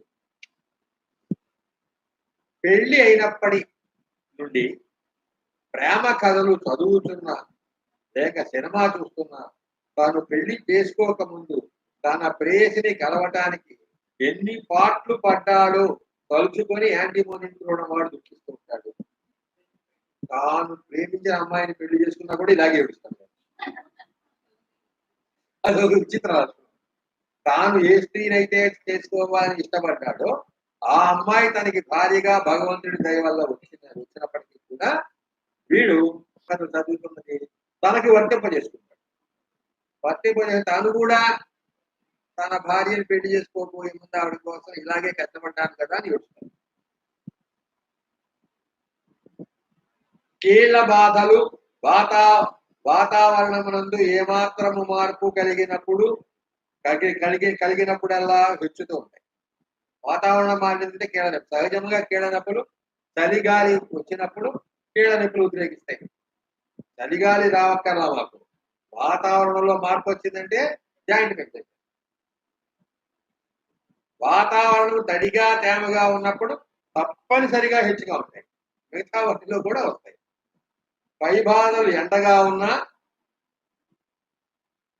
వేడి కాపడాలు పెట్టినా వెచ్చని ఉపచారములు చేసినా ఎండగా ఉన్న ఉపశమిస్తాయి. ద్రాక్షసారాయి తాగితే సగం కప్పు తాగంగానే పడిపోతాడు వీడు. ద్రాక్షసారాయి తాగిన సకల బాధలు ఉద్రేకిస్తాయి. మానసిక ఏంటి చెప్పు బ్రాంతి విస్కీ పేర్లు ఉంటాయి కదా, ఇందులో ఫారిన్ కంట్రీస్లో ద్రాక్ష తినే నల్ల ద్రాక్ష ఉంటాయి కదా, వాటి నుంచి సారాయి తయారు చేస్తారు. సారాయి ఎలా తయారు చేస్తారు తెలుసా? ఏముండదు, ద్రాక్ష రసం ద్రాక్ష రసం తీసుకుంటారు. ద్రాక్ష రసం ఈస్ట్ అనేటటువంటి దానికి, ఈస్ట్ అనేది బ్యాక్టీరియా, అదే ఆ ద్రాక్ష సారాన్ని పొలవ పెడుతుంది. సారాయి సింపుల్ గా తయారు చేసే విధానం ప్రాసెస్ లో చాలా ఉంటాయి, కానీ రఫ్గా మనకి అర్థం కావడం కోసం పుల్లని పళ్ళు తీసుకుని పుల్లని పళ్ళ రసాన్ని తీసుకుని వాటిలో ఈస్ట్ అని కణాలు ఉంటాయి, వాటిని కలిపి కనుక మూత పెట్టేసి కనుక మజ్జిగే మనం ఇంట్లో 2 రోజులు మూత పెడితే 3వ రోజుకి ఎలాంటి వాసన వస్తాయి మనకి తెలుసు, తులసిపోయి అలా వచ్చేది ద్రాక్ష. కావాలంటే ఎప్పుడైనా కావాలని చేసి. మానసిక బాధలన్నీ రాత్రి కూడా దుర్భరంగా ఉంటాయి యాంటీమోనియం చూడడం వల్ల. ఉండి అకారణంగా ఏడుస్తారు. 4-5 సంవత్సరాలు బట్టి నా జీవితం ఇలా అయిపోయింది, అలా బాధపడుతుంటారు. వాళ్ళు అన్యాయం చేశారు, వీళ్ళు అన్యాయం చేశారు, నా మామగారు నన్ను సరిగా చూడలేదు, నా బావగారు ఇలా చేశారు, ఇలా అక్కలేని వాడికి కాదు. చైతన్యము లేని పిచ్చి పిచ్చి, చైతన్యము లేని పిచ్చి అంటే వైలెన్స్ ఉంటుంది. ఇన్సెనిటీ వస్తుంది కానీ అచేతనంగా ఉంటాడు. ఏడవడం అనేది రాత్రిపూట ఎక్కువ అవుతూ ఉంటుంది. బాధలన్నీ అగ్రవేటెడ్ బై అజీర్తి వ్యాధి. ఏ వ్యాధి రావాల్సిన జీర్ణకోశం చెడిపోతేనే వస్తుంది. రాత్రిపూట సన్నీటి స్నానం చేస్తే తెల్లారేసరికి గొంతు పోయి, గొంతు బొంగుడు పోయి, వాయిస్ గొంతు బొంగుడు పోయి మాట రాదు. వేదనలన్నీ అగ్రవేటెడ్ బై సాయంత్రం నుంచి రాత్రి దాకా. కీళ్ళ నొప్పులు, మానసిక వేదనలు తారుమారు అవుతూ ఉంటాయి. ముక్కు కారడం, రాత్రిళ్ళు ముక్కు దెబ్బడి వేయటం, అది ఉన్నంత వరకు బాధలన్నీ ఎక్కువ అవుతాయి. జలుబు ఆరంభం కాగానే మిగతా బాధలన్నీ తగ్గుతాయి. ముక్కు బిగిసిన వెంటనే తలనొప్పి వస్తుంది, ముక్కు మంట వస్తుంది. దగ్గు బొడ్డు దగ్గర నుంచి వస్తుంది. అంటే మనకి కూడా దగ్గుతున్నంత సేపు దగ్గు చాలా సేపు వస్తుంది, వాంతి అవుతుంది. వాంతిలో బిగ్గరగా అరుస్తారు. స్పృహ కోల్పోయే నీరసం, నాడీ మండల ఉద్వేగము తారుమారవుతుంటాయి. పొట్టలో ఏదో కాయ పెట్టినట్లుంటుంది, అంటే పొట్టలాగా పొట్ట క్రిందకి జారుతుంది. అధికంగా తింటే యాంటీమోనియం చూడడం వాడు బాగుందని ఎక్కువగా కనుక అమితంగా భోజనం కనుక చేస్తే కడుపులో మంట, పూలసరము, అన్నము పేరు చెబితే వాంతి రావడం, నాలుక తెల్లగా ఉండటం, తేన్పులు వస్తే యాపిల్ తిన్న తర్వాత వచ్చే తేన్పుల లాంటి వాసన రావడం, పళ్ళు పడవు, పడుగు కుక్కలు తిన్నాడంటే పులిసిపోతే అజీర్ణం వస్తుంది. కీళ్ల నొప్పులు ఉపశమించినప్పుడల్లా కడుపు మంట, వాంతులు, అజీర్తి, ఈ రెండు ఆల్టర్నేటివ్. కీళ్ల నొప్పులు, కడుపు మంట, జీర్ణకోశ వ్యాధులు, ఈ రెండు ఆల్టర్నేటివ్. ఇవి తగ్గితే కీళ్ల నొప్పులు. మూత్రమునందు పాల వలె తరకలు తరకలుగా పోవు వ్యాధి, దీన్ని కైలూరియా. యూరిన్ పోస్తున్నప్పుడు తెల్లటి పదార్థము యూరిన్ ద్వారా పోతూ ఉంటుంది, దానిని కైలూరియా వ్యాధి అని పిలుస్తారు. ఇతర వేదనలు చూసి ఈ కైలూరియా వ్యాధికి ఉపయోగపడే ఔషధముల సమూహంలో యాంటీమోనియం కూడా. అందుకని కైలూరియా వ్యాధి వచ్చింది కాబట్టి యాంటీబయోటిక్ వేయద్దురా అని చెబుతున్నారు. కైలూరియా వ్యాధి లక్షణం ఉన్నప్పటికీ కూడా రోగి అందుండే ఇతర వేదనా సముదాయములన్నీ గుర్తు చేసి అది సారూప్య ఔషధం అయితే వేస్తేనే ఆ వ్యాధి తగ్గుతుంది, కానీ లేకపోతే తగ్గదు. గాల్ బ్లాడర్ లో, కాలేయంలో, ప్లేహము, మూత్రపిండాలు, వీటిలో రాళ్ళు ఏర్పడటం, మూత్రం అణగారటం లాంటి వ్యాధులకు ఇతర వేదనలతో సరిచూసుకొని అంటే గాల్ బ్లాడర్ లో రాళ్ళుంటే కొంతమందికి యాంటీమోనియం చూడడం ఉపయోగం. ఎందుకు ఉపయోగపడుతుందంటే జీర్ణకోశపు వ్యాధులు, నాలిక తెల్లగా ఉండటము, లో ఫీవర్ ఉండటము, ఈ లక్షణాలు గాల్ బ్లాడర్ లో ఉండేటటువంటి రాళ్లతో పాటు కనుక చేరి ఉంటే అప్పుడు యాంటీమోనియం చూడడం అనేటటువంటి ఔషధం యొక్క వేదనా సముదాయం రోగి ఉండే వేదనా సముదాయంలో సారూప్యం చెందింది కాబట్టి యాంటీమోనియం చూడడం అయితే తక్కువ. వాడు బయటికి వెళ్ళి అరే ఆ డాక్టర్ గారి దగ్గరికి వెళ్ళా నా గాల్ బ్లాడర్ లో రాళ్ళు తగ్గిపోయినారా అని చెప్పడం. రెండో వాడు వచ్చినప్పుడు మళ్ళీ గాల్ బ్లాడర్ లో రాళ్ళు కదా అని యాంటీమోనియం చూడడం అయితే తగ్గదు. ఎందుకంటే వేదనా సముదాయం సారూప్యం చెందితేనే తగ్గుతుంది. ఆ రహస్యం తెలియక ఏం చేస్తారంటే వాడికి వేస్తే తగ్గింది కాబట్టి, వాడికి ఎవడికో తగ్గింది కాబట్టి నేను కూడా యాంటీమోనియం చూడడం వేసుకుంటానని హోమియోపతి తెలియని వాడు తెచ్చేసుకుంటారు. వాడికి తగ్గిందిగా నాకెందుకు తగ్గుతుంది, నాకు కూడా తగ్గుతుంది. వ్యాధిని బట్టి వైద్యం చేయటం అనేది లేదురా అనే విషయం వాడికి తెలియదు.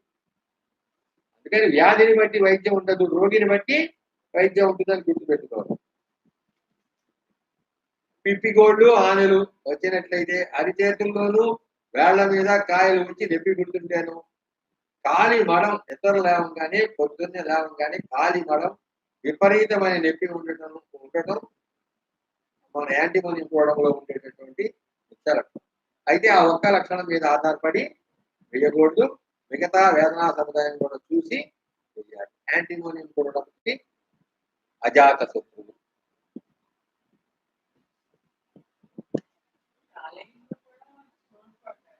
కొంతమంది సహజంగా కిడ్నీస్ లోను గాల్ బ్లాడర్ లోను ఎక్కువ ఉంటాయి. మూత్రాశయంలోను వాటిలో ఎక్కువ ఉంటాయి.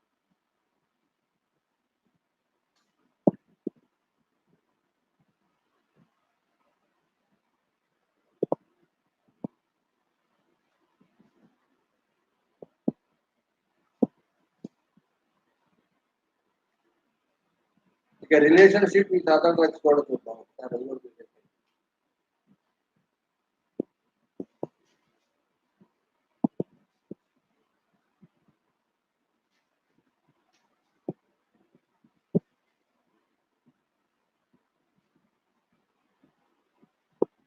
Anti-improved relationship with other drugs. Antimonium చూడడానికి విరోధులు లేరు, అజాత శత్రువు. కాంప్లిమెంటరీ డ్రగ్స్, ఆర్సెనిక్ ఆల్బమ్ దీనికి కాంప్లిమెంటరీ డ్రగ్. విరుగుడు చేసే ఔషధాలు, కాల్కేరియా కార్పు, పెపార్సల్ఫ్, మెర్క్సాలు యాంటీ-ఇంప్రూవ్డ్ ని యాంటీడోట్ చేస్తాయి. కంపారిజన్ విత్ అదర్ డ్రగ్స్, ఇతర ఔషధాలతో యాంటీమోనియం చూడడానికి ఉన్నటువంటి కంపారిజన్ ఏంటి? వీరి బాధలన్నీ జీర్ణశక్తి తగ్గి, ఆకలి మందగించి, నోరు చేదు, పులసరము, నాలుకపై తెల్లని పోత, వికారంతో వ్యాధులు మొదలవుతాయి. ఇలాంటి జీర్ణమండల వ్యాధులే ఉంటే నక్సవామికాలు ఉంటాయి. అయితే వాడికి వీడికి తేడా ఏంటి? నక్సవామికా వాడిలో విరోచన వర్గం ప్రధానం. యాంటీమోనియం చూడడం వాళ్ళు నాలుగు తెల్లగా ఉండడము, పులసరము అది ప్రధానం. కాబట్టి ఈ రెండింటికి తేడా తెలుసుకోవాలి. వీరి యాంటీమోనియం చూడడం వారికి జీర్ణశక్తి తగ్గుతుంది, ఆకలి మందగిస్తుంది, నోరు చేదుంటుంది, పులసర ఉంటుంది, నాలుకపై తెల్లని పూత ఉంటుంది, వికారంతో అన్నహితం లేకుండా ఉంటారు. నక్సవామికా వాడికి తప్పనిసరిగా విరోచన బద్ధకం ఉంటుంది. ఆ తర్వాత ఆ విరోచన బద్ధకంలో మోషన్ కెడితే ఎంతసేపు కూర్చున్నా పూర్తిగా మోషన్ కాదు, తడవ వెళ్లాల్సి వస్తుంది, కొద్దిగా అవుతుంది. యాంటీమోనియం ఉన్న వాడికి పళ్ళు పడవు. యాపిల్, బనానా అంటే అనారోగ్యం వస్తుంది. ఏ పండు తిన్నా యాపిల్ పండు తిరుగులే వస్తాయి అంటే ఎంత అదృష్టం. చైనా, వీరికి పళ్ళు తింటే అరగవు, గ్యాస్ ప్రాబ్లం వస్తుంది. పులసరము, తెరుపులు, ఏ పండు తింటే ఆ పండు తెరుపులు వస్తాయి. ఇది యాంటీమోనియం ఉన్నటువంటి రిలేషన్షిప్. ఏం చెప్పండి? పూజ వెడు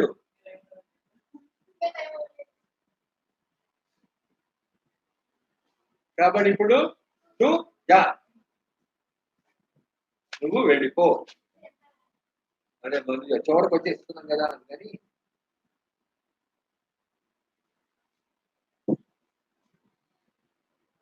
పూజ అనేటటువంటిది వృక్ష సంబంధమైనటువంటి ఔషధము. ఇది ఉత్తర అమెరికాలోను అక్కడ విదేశాల్లో దొరికేటటువంటి ఔషధము. ఇది పార్కుల్లోనూ అక్కడ ఉంటాయి. ఈ ఔషధం యొక్క వృక్షములు పార్కుల్లో పెంచుతారు. ఇవి సమయం వచ్చినప్పుడు, వసంత ఋతువు వచ్చినప్పుడు బ్రౌనిష్ ఎల్లో కలర్ రంగులో పూలు పూస్తుంది. 30 అడుగులు ఎత్తు పెరిగే చెట్టు.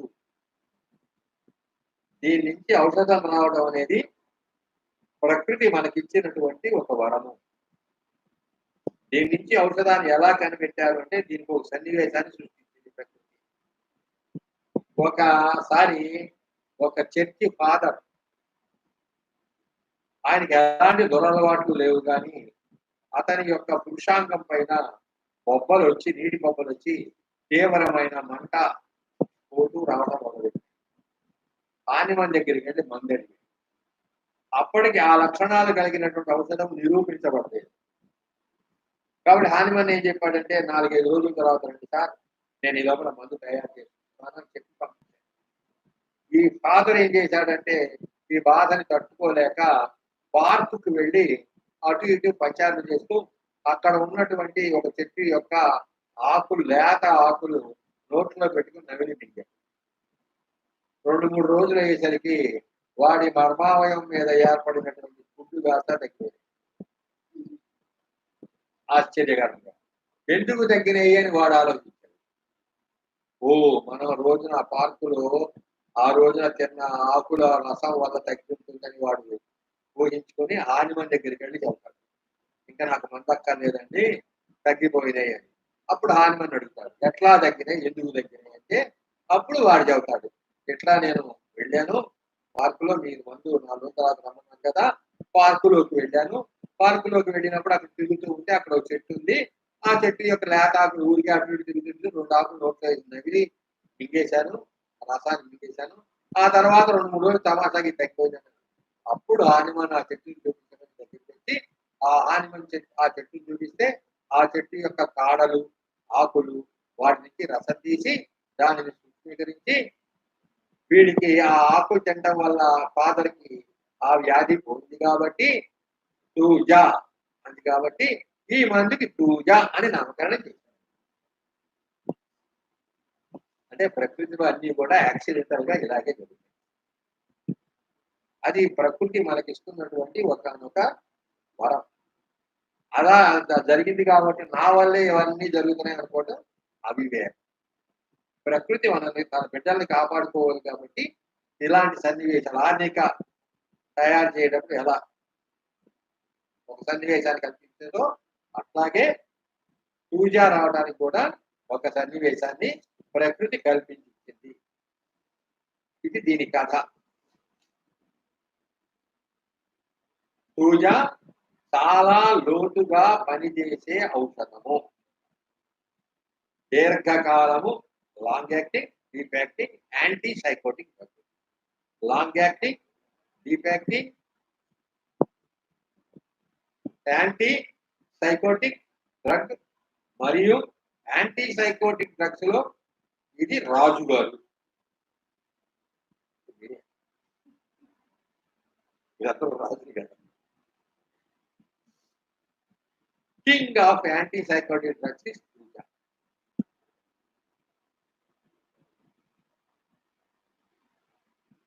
తర్వాత ఈ మందుని ఎక్కువగా పరిమితికి మించి గనక వాడితే వ్యాధులు చాలా తీవ్రంగా వస్తాయి.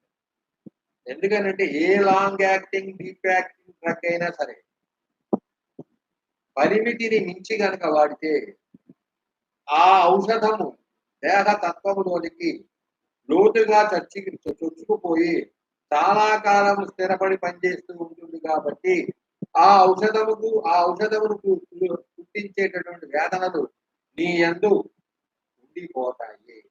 అందుకని ఎక్యూట్ డ్రగ్ వేసుకుంటే 1-2 రోజులు ఎక్కువ వేసుకున్నా ఏం కాదు, కానీ long and deep acting drugs తో ఒళ్ళు దగ్గర పెట్టుకొని వైద్యం చెయ్యాలి.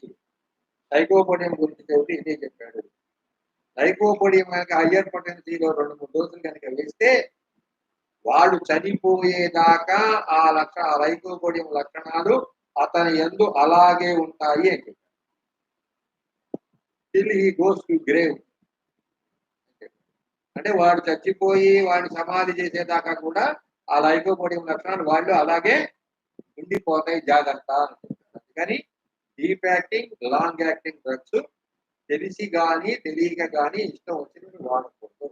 చాలా మందికి ఉన్నటువంటి దురలవాటు ఏంటంటే, చాలా గుడ్డి నమ్మకం ఏంటంటే హోమియోపతికి సైడ్ ఎఫెక్ట్స్ ఉండవు అని. చాలా మందిలో ఈ లక్షణం ఉంది. చాలా మంది నమ్మకం అంటే ఈ సైడ్ ఎఫెక్ట్స్ ఏముండవు, హోమియోపతికి ఎలాగైనా మందులు వేసుకోవచ్చు అని గట్టి నమ్మకం. కానీ సైడ్ ఎఫెక్ట్ ఉందని నీకు తెలియదు. ఎందుకని? అంతర్గత అవయవాలు దెబ్బతింటాయి. అలోపతి మందు వేసుకున్నాం అనుకో, తలకాయ నొప్పికి ఎక్కువ పరిమాణం కలిగిన ఔషధం వేసుకున్నాం అనుకో, అది పోయి కాళ్ళు నొప్పులు లేకపోతే కడుపు నొప్పి వస్తుంది, తగ్గిపోతుంది. కానీ హోమియోపతి అలా కాదు. అలా కనుక deep acting, long acting drug కనుక ఓవర్ డ్రగ్గింగ్ చేసుకున్నామంటే జీవితాంతము ఆ బాధ నీతోనే ఉంటాయి. నువ్వు చచ్చిపోయిన తర్వాత నీ కట్టె కాల్తేనే పోతాయి. అందుకని హోమియోపతికి సైడ్ ఎఫెక్ట్స్ ఏమని ఎప్పుడు అనుకోవద్దు. సైడ్ ఎఫెక్ట్స్ ఉన్నాయని నువ్వు గుర్తించే స్థితిలో అవి ఉండవు. ఎందుకనంటే అవి దేహతత్వంలోనికి లోతుగా చొచ్చుకుపోతాయి. చాలా కాలము పనిచేసే లక్షణాలు ఉంటాయి కాబట్టి deep acting long acting drugs ని చాలా జాగ్రత్తగా ఉపయోగించుకోవాలి. రెండోది దెబ్బలకి మందు జ్వరమునకు జలుబునకు బెల్డోనా కాదు. బెల్డోనా కాదు. అతనే పులిపిరికాయలకు మందు తూజా అని ఒక అపప్రద. పులిపిరికాయ ఎక్కడ అరే తూజా వేసుకోరా పోతుంది. తూజా అంటారు, తూజా నువ్వు విడిపోతాడు శ్మశానంలో. దాని పేరేంటి ఇప్పుడు తూజా నువ్వు. కాబట్టి పులిపిరికాయలు ఉన్నాయని చెప్పి తూజా వేసుకోకూడదు. వేసుకుంటే ఏమవుతుంది? Thuja long acting, deep acting, anti sycotic drugs. ఆ తర్వాత తూజా ఎక్కువ వేసుకున్నాడు అనుకో ఔషధము, ఎక్కువ సార్లు తూజాలో హయ్యర్ పొటెన్స్ 1 ml లాంటిది వేసుకున్నాడు అనుకో ఏం జరుగుతుంది అంటే వీడికి పగ, ద్వేషము, ఈర్ష, అసూయ, అనుమానము, కోపము, క్రోధము జీవితాంతం అంటారు. ఎందుకంటే దాన్ని నిరూపించినప్పుడు ఈ లక్షణాలు వచ్చాయి. పగ, ద్వేషము, ఈర్ష, అసూయ, అనుమానము, కోపము, క్రోధము ఈ లక్షణాలు మొత్తము తూజా నిరూపించినప్పుడు ఆరోగ్యవంతులు తీసుకున్నప్పుడు అవి వచ్చినాయి. కాబట్టి వీడు ఎక్కువ పరిమాణంలో తీసుకున్నాడు కాబట్టి, నెంబర్ ఆఫ్ టైం తీసుకున్నాడు కాబట్టి వీడి అంటూ ఈ లక్షణాలు చచ్చిపోయేదాకా ఉంటాయండి. జాగ్రత్త. అందుకని హోమియోపతిని మిస్యూజ్ చేయకండి. మిస్యూజ్ చేశారో చంపలు పగిలిపోతాయి. తర్వాత సైకోటిక్ డ్రగ్స్ అంటే పగ, ద్వేషము, ఈర్ష్య, అసూయ, అనుమానము ఉన్నటువంటి వాళ్ళకి ఉపయోగపడేటటువంటి డ్రగ్స్ ని యాంటీ సైకోటిక్ డ్రగ్స్ అంటారు. సైకోసిస్ అనేది ఎలా ఏర్పడుతుందో మనం చెప్పుకున్నాం. విపాకం ఎలా ఏర్పడుతుందో ఇంత ముందు చెప్పుకున్నాం. ఈ విపాక విధ్వంసం, సైకోసిస్ విపాకం యొక్క విపాకాన్ని విధ్వంసం చేసేటటువంటి యాంటీ సైకోటిక్ డ్రగ్స్ ని 3 వర్గాలుగా విభజించి పెట్టారు. 3 గ్రూప్స్ చేశారు. First group, second group, third group అని 3 రకాలుగా వర్గీకరించి పెట్టారు. ఆ వ్యాధి తీవ్రతను బట్టి ఏ గ్రూప్ నుంచి తీసుకోవాలో తీసుకొని వైద్యం చేయాలి. కాబట్టి యాంటీ సైకోటిక్ డ్రగ్స్ ని 3 రకాలుగా వర్గీకరించడం జరిగింది. మొదటి గ్రూప్ ప్రథమ శ్రేణి ఔషధాలు ఆర్సెనిక్ ఆల్బం. అది యాంటీ సైకోటిక్ డ్రగ్ అయినా నార్మల్ డ్రగ్ తొందరగానే వెళ్ళిపోతుంది.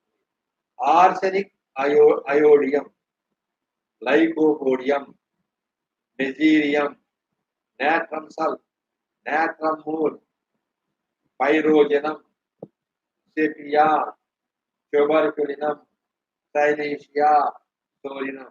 ఏమండి సోరినం వచ్చింది అడుగుతా కదా నన్ను. ట్యూబర్కులినం కూడా వచ్చిందంటే నోసోడ్స్ అన్ని కూడా లాంగ్ యాక్టింగ్, డీప్ యాక్టింగ్ వస్తాయి. కాబట్టి కొన్ని సైకోటిక్ పేషెంట్ కూడా సోరినంలో కొన్ని ఇవ్వడం పంపిస్తున్నాం. ద్వితీయ శ్రేణి ఔషధాలు కాల్కేరియా కాదు, అది నోసోడ్ కాదు, కానీ అది calcarea carb, calcarea ars, kali bichro, kali carb అంటే kali drugs, kali iod, natrum ars, natrum carb, phosphorus, acid nitric. ఇది ద్వితీయ శ్రేణికి చెందినటువంటి యాంటీ సైకోటిక్ గ్రూపు. తృతీయ శ్రేణిలో ఆర్జెంటిమెట్, డల్కమారా, నోసోడ్ కాదు, dulcamara, acid fluor, acid phos, magnesia group of drugs, magnesia carb, magnesia phos ఇవన్నీ. Acid benz, berberis vulgaris, clematis, colchicum, argentum nitricum. ఈ మందులు ఎక్కడి నుంచి? Acid benz, berberis, clematis, colchicum, argentum nitricum. ఈ ఔషధములన్నీ కూడా మూత్ర సంబంధమైన అవయవాలపై పనిచేసే anti sycotic drugs. Sexual disorder వల్ల కదా వచ్చేది మీకు, సెక్షువల్ దీంట్లో వచ్చేటటువంటి పొరపాటు వల్ల కదా సైకోసిస్ వచ్చేది. అందుకని మూత్రావయవాలు దెబ్బతింటాయి. కాబట్టి ఈ సైకోటిక్ డ్రగ్స్ లో మూత్ర అవయవాలకి సంబంధించినటువంటి బాధలు అంటే యూరిన్ పోసుకుంటుంటే మంట, స్కాంటీ యూరిన్, పాలీయూరియా, యూరిన్ చుక్కలు చుక్కలుగా పట్టము, కైలూరియా, ఇంకా చెప్పాను కైలూరియా, ఇలాంటివి వచ్చినప్పుడు ఈ గ్రూప్ ఆఫ్ డ్రగ్స్ లో నుంచి సారూప్య ఔషధం దొరుకుతుందేమో చూసుకో. దొరికితే వెయ్యి, దొరకకపోతే అది ఎన్ని కూడా మూత్రావయవాలు పనిచేసే మందులు ఇవి అనేది ఇందులో చూడదు, అన్నింటినీ చేయకూడదు. ఎప్పుడు కూడా వేదనా సముదాయాన్ని చూసుకోవాలి. కాబట్టి మూత్రావయవాల మీద పనిచేసే ఔషధాలు ఏంటంటే యాసిడ్ బేస్. దీంట్లో యూరిన్ పోసుకుంటే కటువైన దుర్వాసన, గుర్రపు మూత్రపు వాసన వస్తుంది. బెర్బెరిస్ వల్గారిస్ అని చెప్పుకున్నాం, క్లమాటిస్, కోల్చికం, ఆర్జెంటీనైటికం, ఈ ఔషధాలన్నీ మూత్ర సంబంధమైన అవయవాల మీద పనిచేస్తాయి. పూజ.